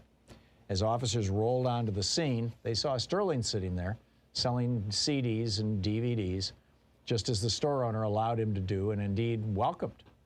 The threatening man was not Sterling. In fact, there was no threatening man. It had been a prank call, but that didn't matter. Within a few minutes, police had thrown the black man down, pinned him to the asphalt, and then started yelling that Sterling had a gun. He did. It was in his pocket where he could hardly reach it, what with the officers squatting on both his legs and one arm. Nevertheless, the police began firing round after round into his prone body, point blank. Blood poured out of his chest, but not for long. Alton Sterling was dead. The back-to-back deaths of these two black men police had shot for carrying guns should have jolted into action the Second Amendment's staunchest advocate, the National Rifle Association. In 1995, for example, the organization's denunciations flew fast and furious when it contended that law enforcement not only overreacted, but went out of its way to kill gun owners. Angered by the deaths at the Branch Davidian compound in Waco, Texas, and the siege and firefight at Ruby Ridge, Idaho, both of which were sparked by federal agents serving warrants for weapons violations, Wayne LaPierre, the NRA's executive vice president, angrily wrote, quote, "If you have a badge, you have the government's go-ahead to harass, intimidate, and even murder law-abiding citizens," end quote. He further denounced cops as, quote, "jackbooted government thugs who have more power to take away our constitutional rights, break in our doors, seize our guns, destroy our property, and even injure or kill us." Nearly 2 decades later, that sentiment had not changed. This was evident when Nevada rancher Cliven Bundy, who had refused to pay over $1 million in fees for grazing his cattle on public land, summoned his gun-toting, self-styled militiamen to do battle with federal authorities to prevent the seizure of his herd for restitution. Richard Mack, a former recipient of the NRA's Law Enforcement Officer of the Year award, asserted, "If federal agents are going to start killing people, I'm sorry, but to show the world how ruthless these people are, women and children need to be placed in the front lines as human shields." Mack didn't flinch as he insisted, quote, "Women need to be the first ones shot. I would have put my own wife or daughter there on the front lines, and I would have been a screaming bloody murder to watch them die," end quote. Larry Pratt, a speaker at the NRA's 2014 National Convention, commenting on the fact that Bundy, quote, "backed them," the Bureau of Land Management agents, down with automatic rifles and other deadly weaponry, proudly called that armed confrontation, quote, "a proper, legitimate, lawful response to illegitimate, unlawful exercise of government power, particularly on the federal level," end quote. Yet how quickly the NRA's swagger disappeared when government agents gunned down Philando Castile and Alton Sterling for merely carrying guns. Sterling's death didn't even merit acknowledgement. As for Castile, the NRA broke its silence only after inordinate pressure from African-American members led the gun manufacturers' lobby to issue a tepid statement that the Second Amendment was applicable, quote, "regardless of race, religion, or sexual orientation." When pressed further by many of its members to stand up for Castile, the often fierce organization demurred, saying it was, quote, "important for the NRA not to comment while the investigation is ongoing." This situational silence did not go unnoticed.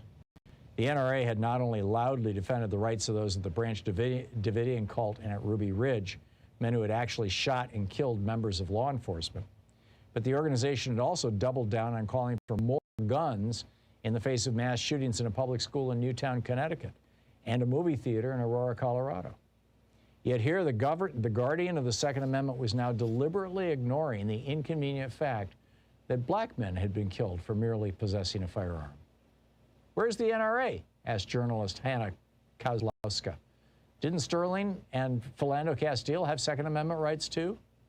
David Graham in The Atlantic coolly observed that, quote, two shootings give a strong sense that the Second Amendment does not apply to black Americans the same way it does to white Americans, end quote. Washington Post columnist Eugene Robinson wrote that he saw the old Jim Crow whites only sign plastered above the Second Amendment.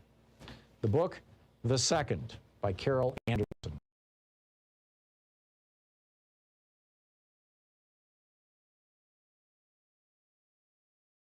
Our daily song is now available on Spotify, Apple Music, Amazon Music, YouTube Music, Pandora, Tidal, Deezer, iHeartRadio, and a whole bunch of other platforms. Just look for songs by Louise and Thom Hartmann. Check it out.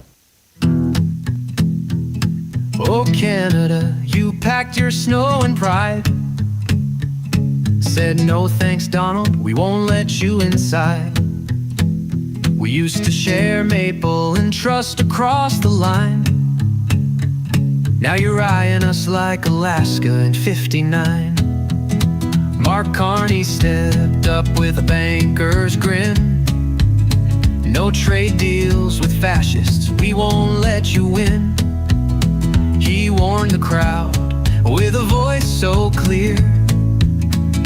America wants our forests, our water, our beer. Whoa, Canada, our friends so true. We used to play fair, now we're ghosting you.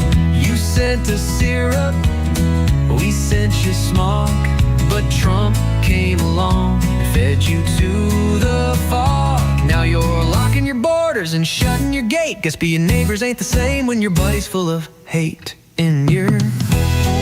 Welcome back, 35 minutes past the hour. Picking up your calls here on Anything Goes Weekend. John in Westchester, New York. Hey, John, what's up?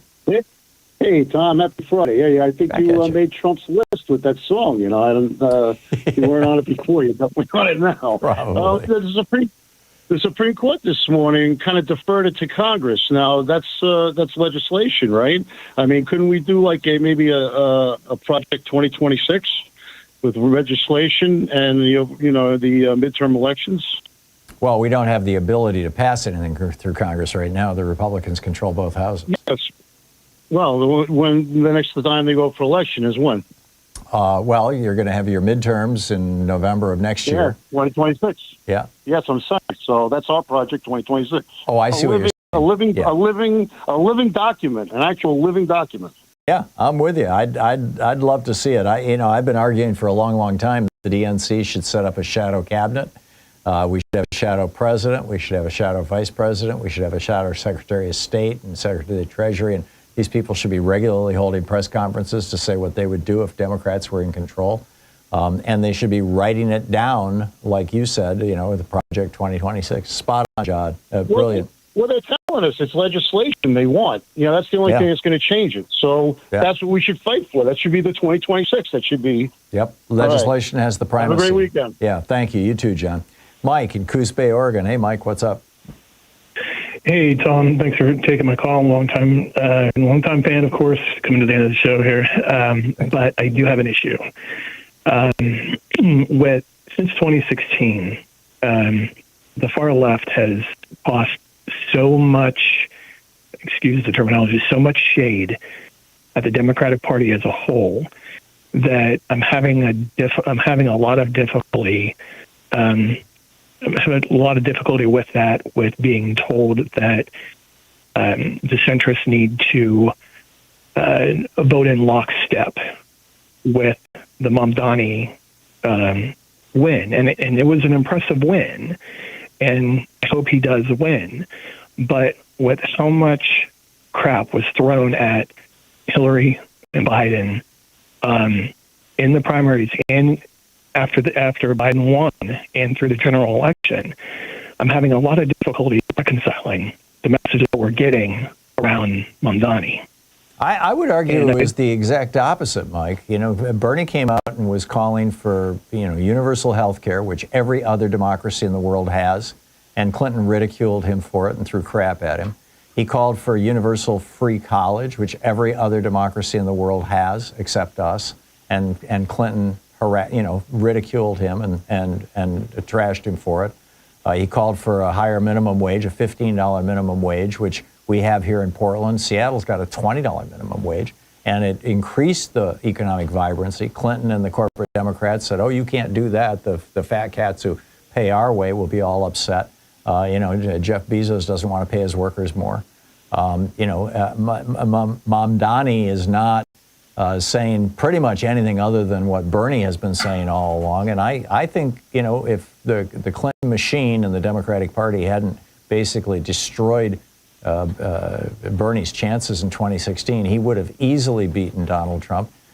We've been in a populist moment since at least 2008, where the American people want somebody who is not controlled by billionaires and big corporations, and frankly, both parties have been giving us nothing but that.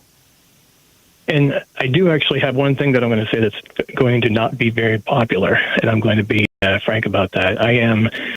I voted Democratic virtually all my life since I was able to vote Democratic. But while I agree with Bernie's message, as far as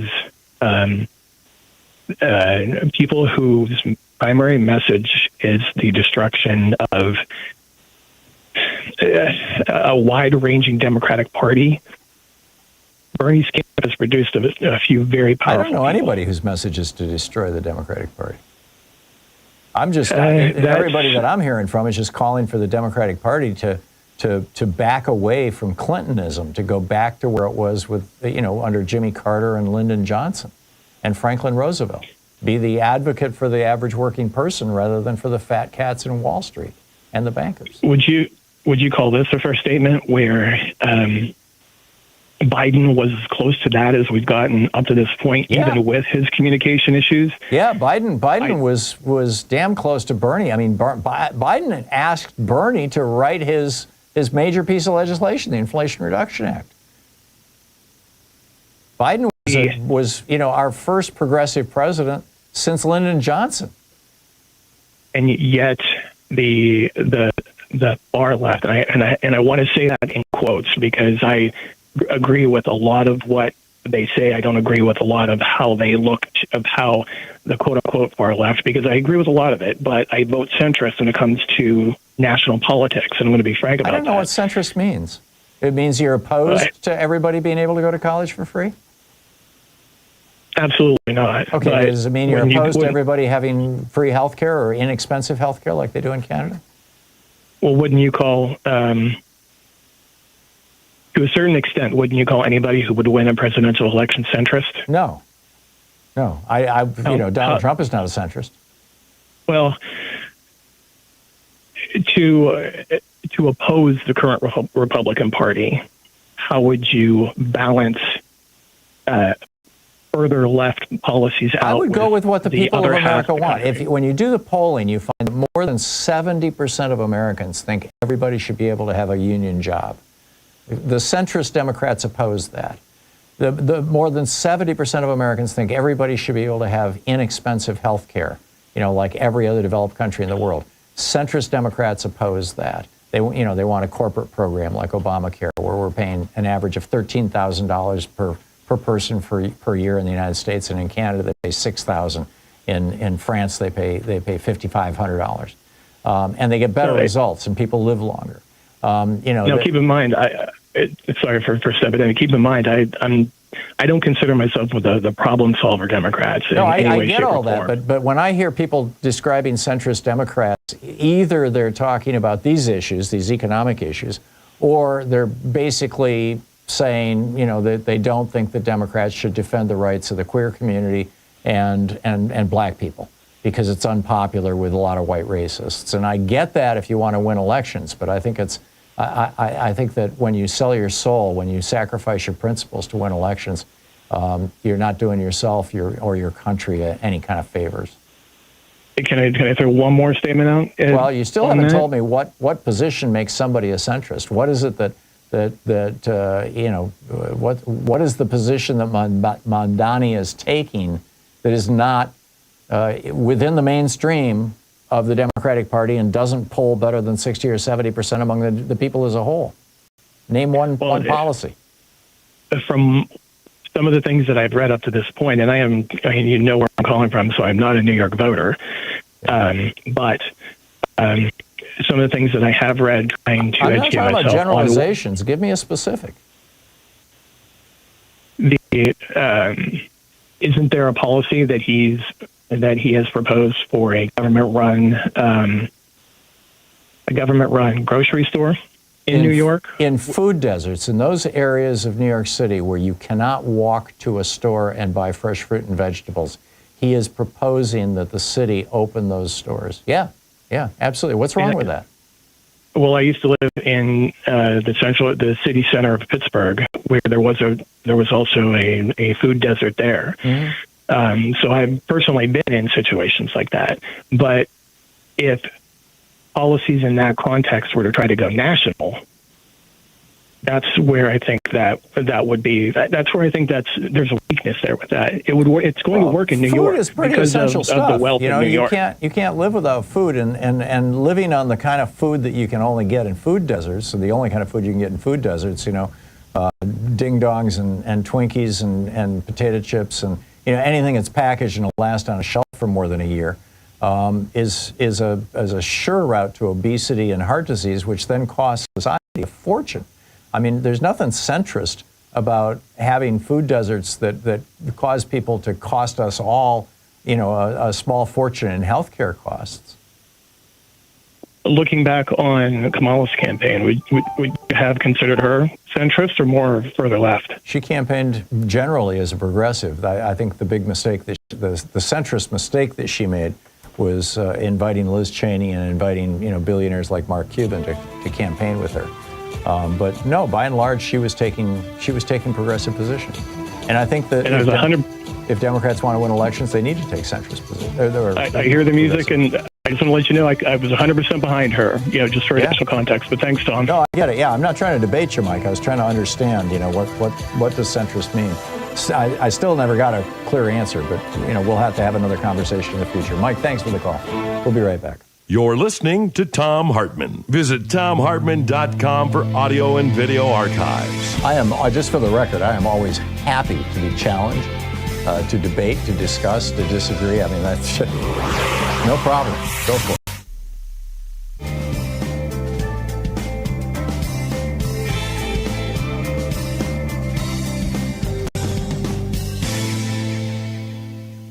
And welcome back, Jeff in Irvine, California. Hey, Jeff, thanks for watching Free Speech TV. What's up?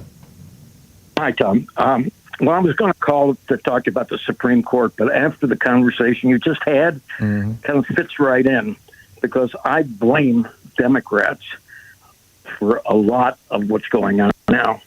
And it's because Democrats who refused to vote for Al Gore in 2000, because he wasn't as liberal as Nader, and who refused to vote for Hillary in 2016 for the reasons you guys just discussed, are why we are where we are today. I mean, I've always begged all my friends, look, support whichever Democrat you want in the primaries. But once it's general election time, the prime directive is keep Republicans out of the White House. Yeah, I agree. Although, for the record, in 2000, in the months before the 2000 election in Florida, Jeb Bush had his Secretary of State, Katherine Harris, pull a list of felons in Florida and purge anybody from the voting rolls in Florida whose first and last names were the same, even if the middle name and the date of birth did not match.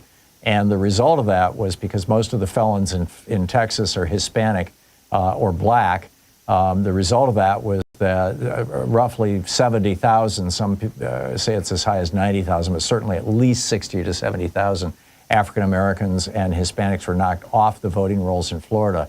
And that's why George Bush was able to win that state by 537 votes. So it wasn't Democrats' fault. It was Jeb Bush stealing an election. How about C, both A and B? Okay.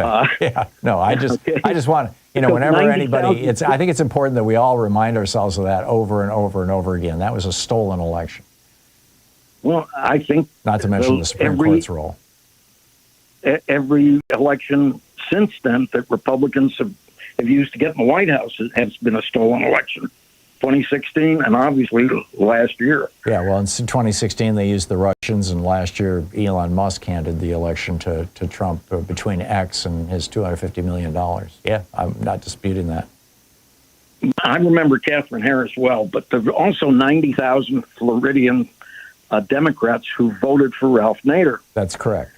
But those were Green Party, people. I mean, Green Party people should have the right to vote for the Green Party candidate, don't you think? Well, I realize that they hurt us, but do they have the right to poison the Supreme Court for decades to come? Yeah, no, I get how they shot themselves in the foot, and I remember when my colleague Randy Rhodes had Ralph Nader on her program, and she kept saying, we can't afford you, Ralph. I'm sorry, we're not going to go for it. That wasn't the 2000 election. I think that was the 2012 election when Ralph ran again. But and I wrote an op-ed about that and about how Jill Stein was, if Jill Stein had not been on the ticket, if all those votes for Jill Stein had gone to Hillary Clinton in 2016, Hillary Clinton would have been president. And Ralph sent me back a nasty email going, rah, rah, rah, rah, rah. But I stand by it. I stand by it. But and I get your point, Jeff. Anyway, Jeff, I'm out of time. I'm sorry, I got to run. But thank you for the call. It's 49 minutes, almost 10 minutes before the hour. 49 minutes past. We'll be right back with you. It's Talk Media for the Sane Among Us. We'll be right back. Stick around.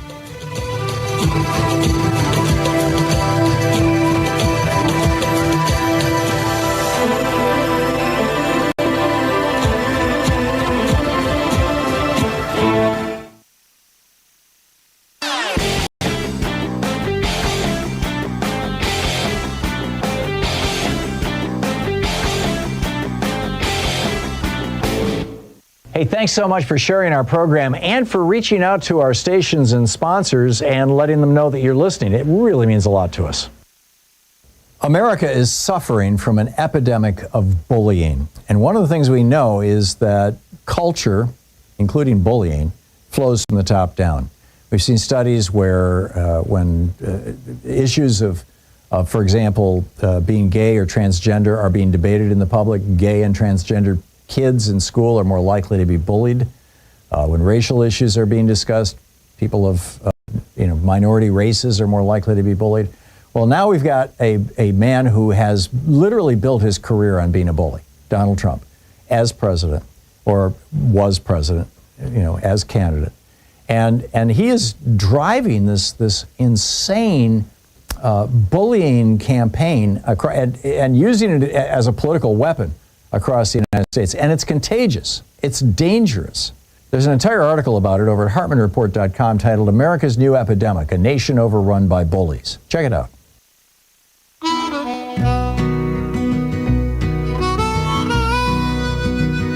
You're out in the streets, you're raising your voice, pushing back hard, 'cause there ain't no choice.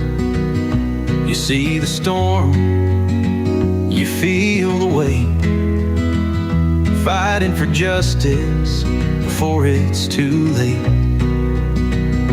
But even warriors need to rest, even lions lay down in their nest. Take a breath, take a break, don't let the fire turn to ash in its way.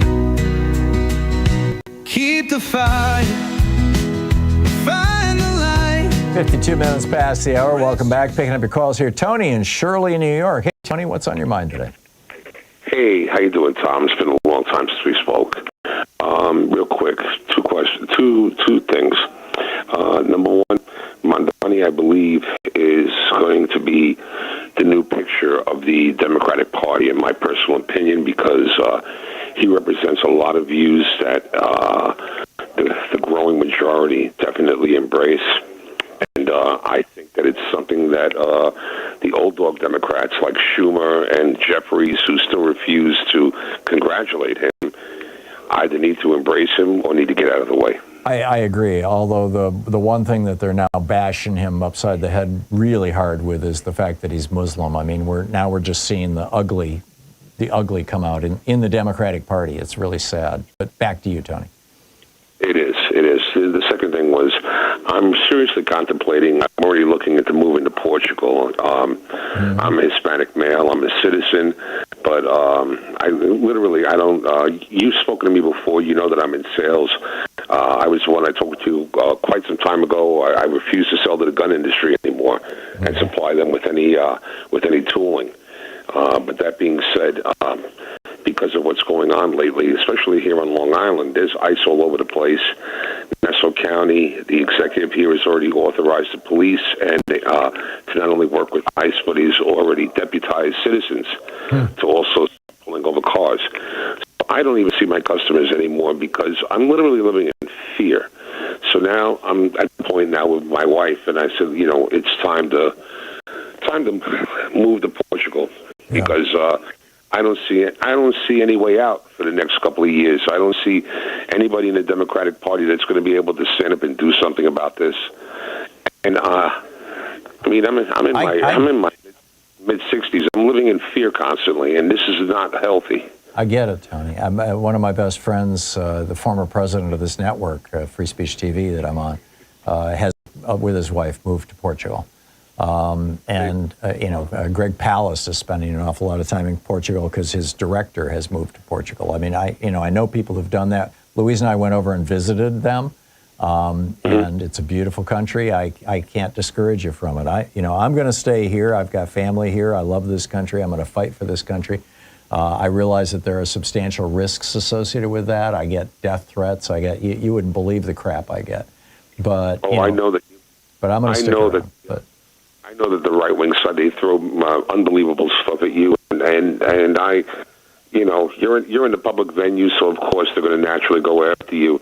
Yeah. But I mean, now it's just like, because I'm brown-skinned and I have brown hair and a couple of tattoos, that's all they need. And, I had to go to a funeral, and I have to carry around my birth certificate, my Social Security card, and that doesn't ensure that I'm not going to be arrested. Yeah. I mean, the people that live across the street from me, they're both military personnel, both the husband and wife, 16 years.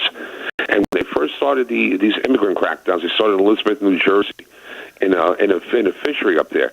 They grabbed a Vietnam veteran that happens to be their cousin. He spent 2 months in detention and finally got out of Louisiana a little over 2 months ago. Wow. And was he a citizen? He's a citizen and a veteran. Wow. Yeah, we're hearing more and more stories like this, that they're snatching up citizens. And he showed them, he said, here's my VA card, and they didn't care. Yeah. I mean, they just recently deported a Purple Heart recipient. Yeah. Sent him to South Korea. They said, go, get out of here. Yeah. They threw him out of the country. Yeah, Steve Miller, if you're not white, get the hell out is, it's just become the mantra of this administration. Tony, I wish you the very best, and I hope if you do move, you'll stay in touch with us. And if you don't, that you'll stay here and fight with us. So, I'll Tony, call you long distance, but either way. Okay, I got to run, Tony. I'm sorry, I'm out of time. But I wish you very well. Thank you. Special thanks to Louise Hartmann, Sean Taylor, Nate Atwell, Jamie Holly, Nigel Peacock, student advocate Patrick Hoyt, Geraldine Halbert, Ron Hartenbaum, Chase Spross, Nicholas Miller, Pat Sweeney, Al Gorilla Rhythm, Jeremy Peterson, Connor Arroyo, Carna Verity, Martha Salinas, Mateo Robertson, Diane Russell, and Ruben Michaels, all the fine folks who work on this program. Special thanks to you, too. Get out there, get active, tag You're It. Next 2 weeks, you're going to have Jefferson Smith here with you, taking good care of you, providing a great live program while I'm finishing up my book, The Last American President, which is now available for pre-sale. Have a great weekend, and I'll see you in a couple weeks. You've been listening to Thom Hartmann. For audio and video archives, visit thomhartmann.com.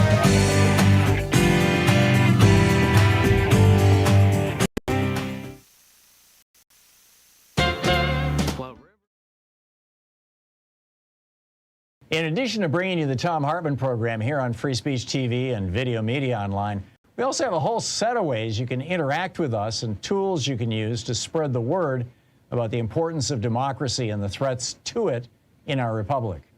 First, there's your daily homework. Sue Nethercutt puts together a daily email newsletter that has a link to every story I discuss on the air, so you can find my sources and you can share them with your friends. It's free and you can sign up at thomhartmann.com. Second, I publish my daily take every day over at the hartmannreport.com website. That's also free if you want the daily 5 days a week rant in your inbox. No ads either. Third, we have the podcasts. There's the free 1-hour version of our daily show that's advertising supported. You can find that wherever you get your podcasts normally. And then there's also the podcast of the entire 3-hour show with no advertisements, and that's available by subscription over at thomhartmann.com. So check them all out at thomhartmann.com and hartmannreport.com.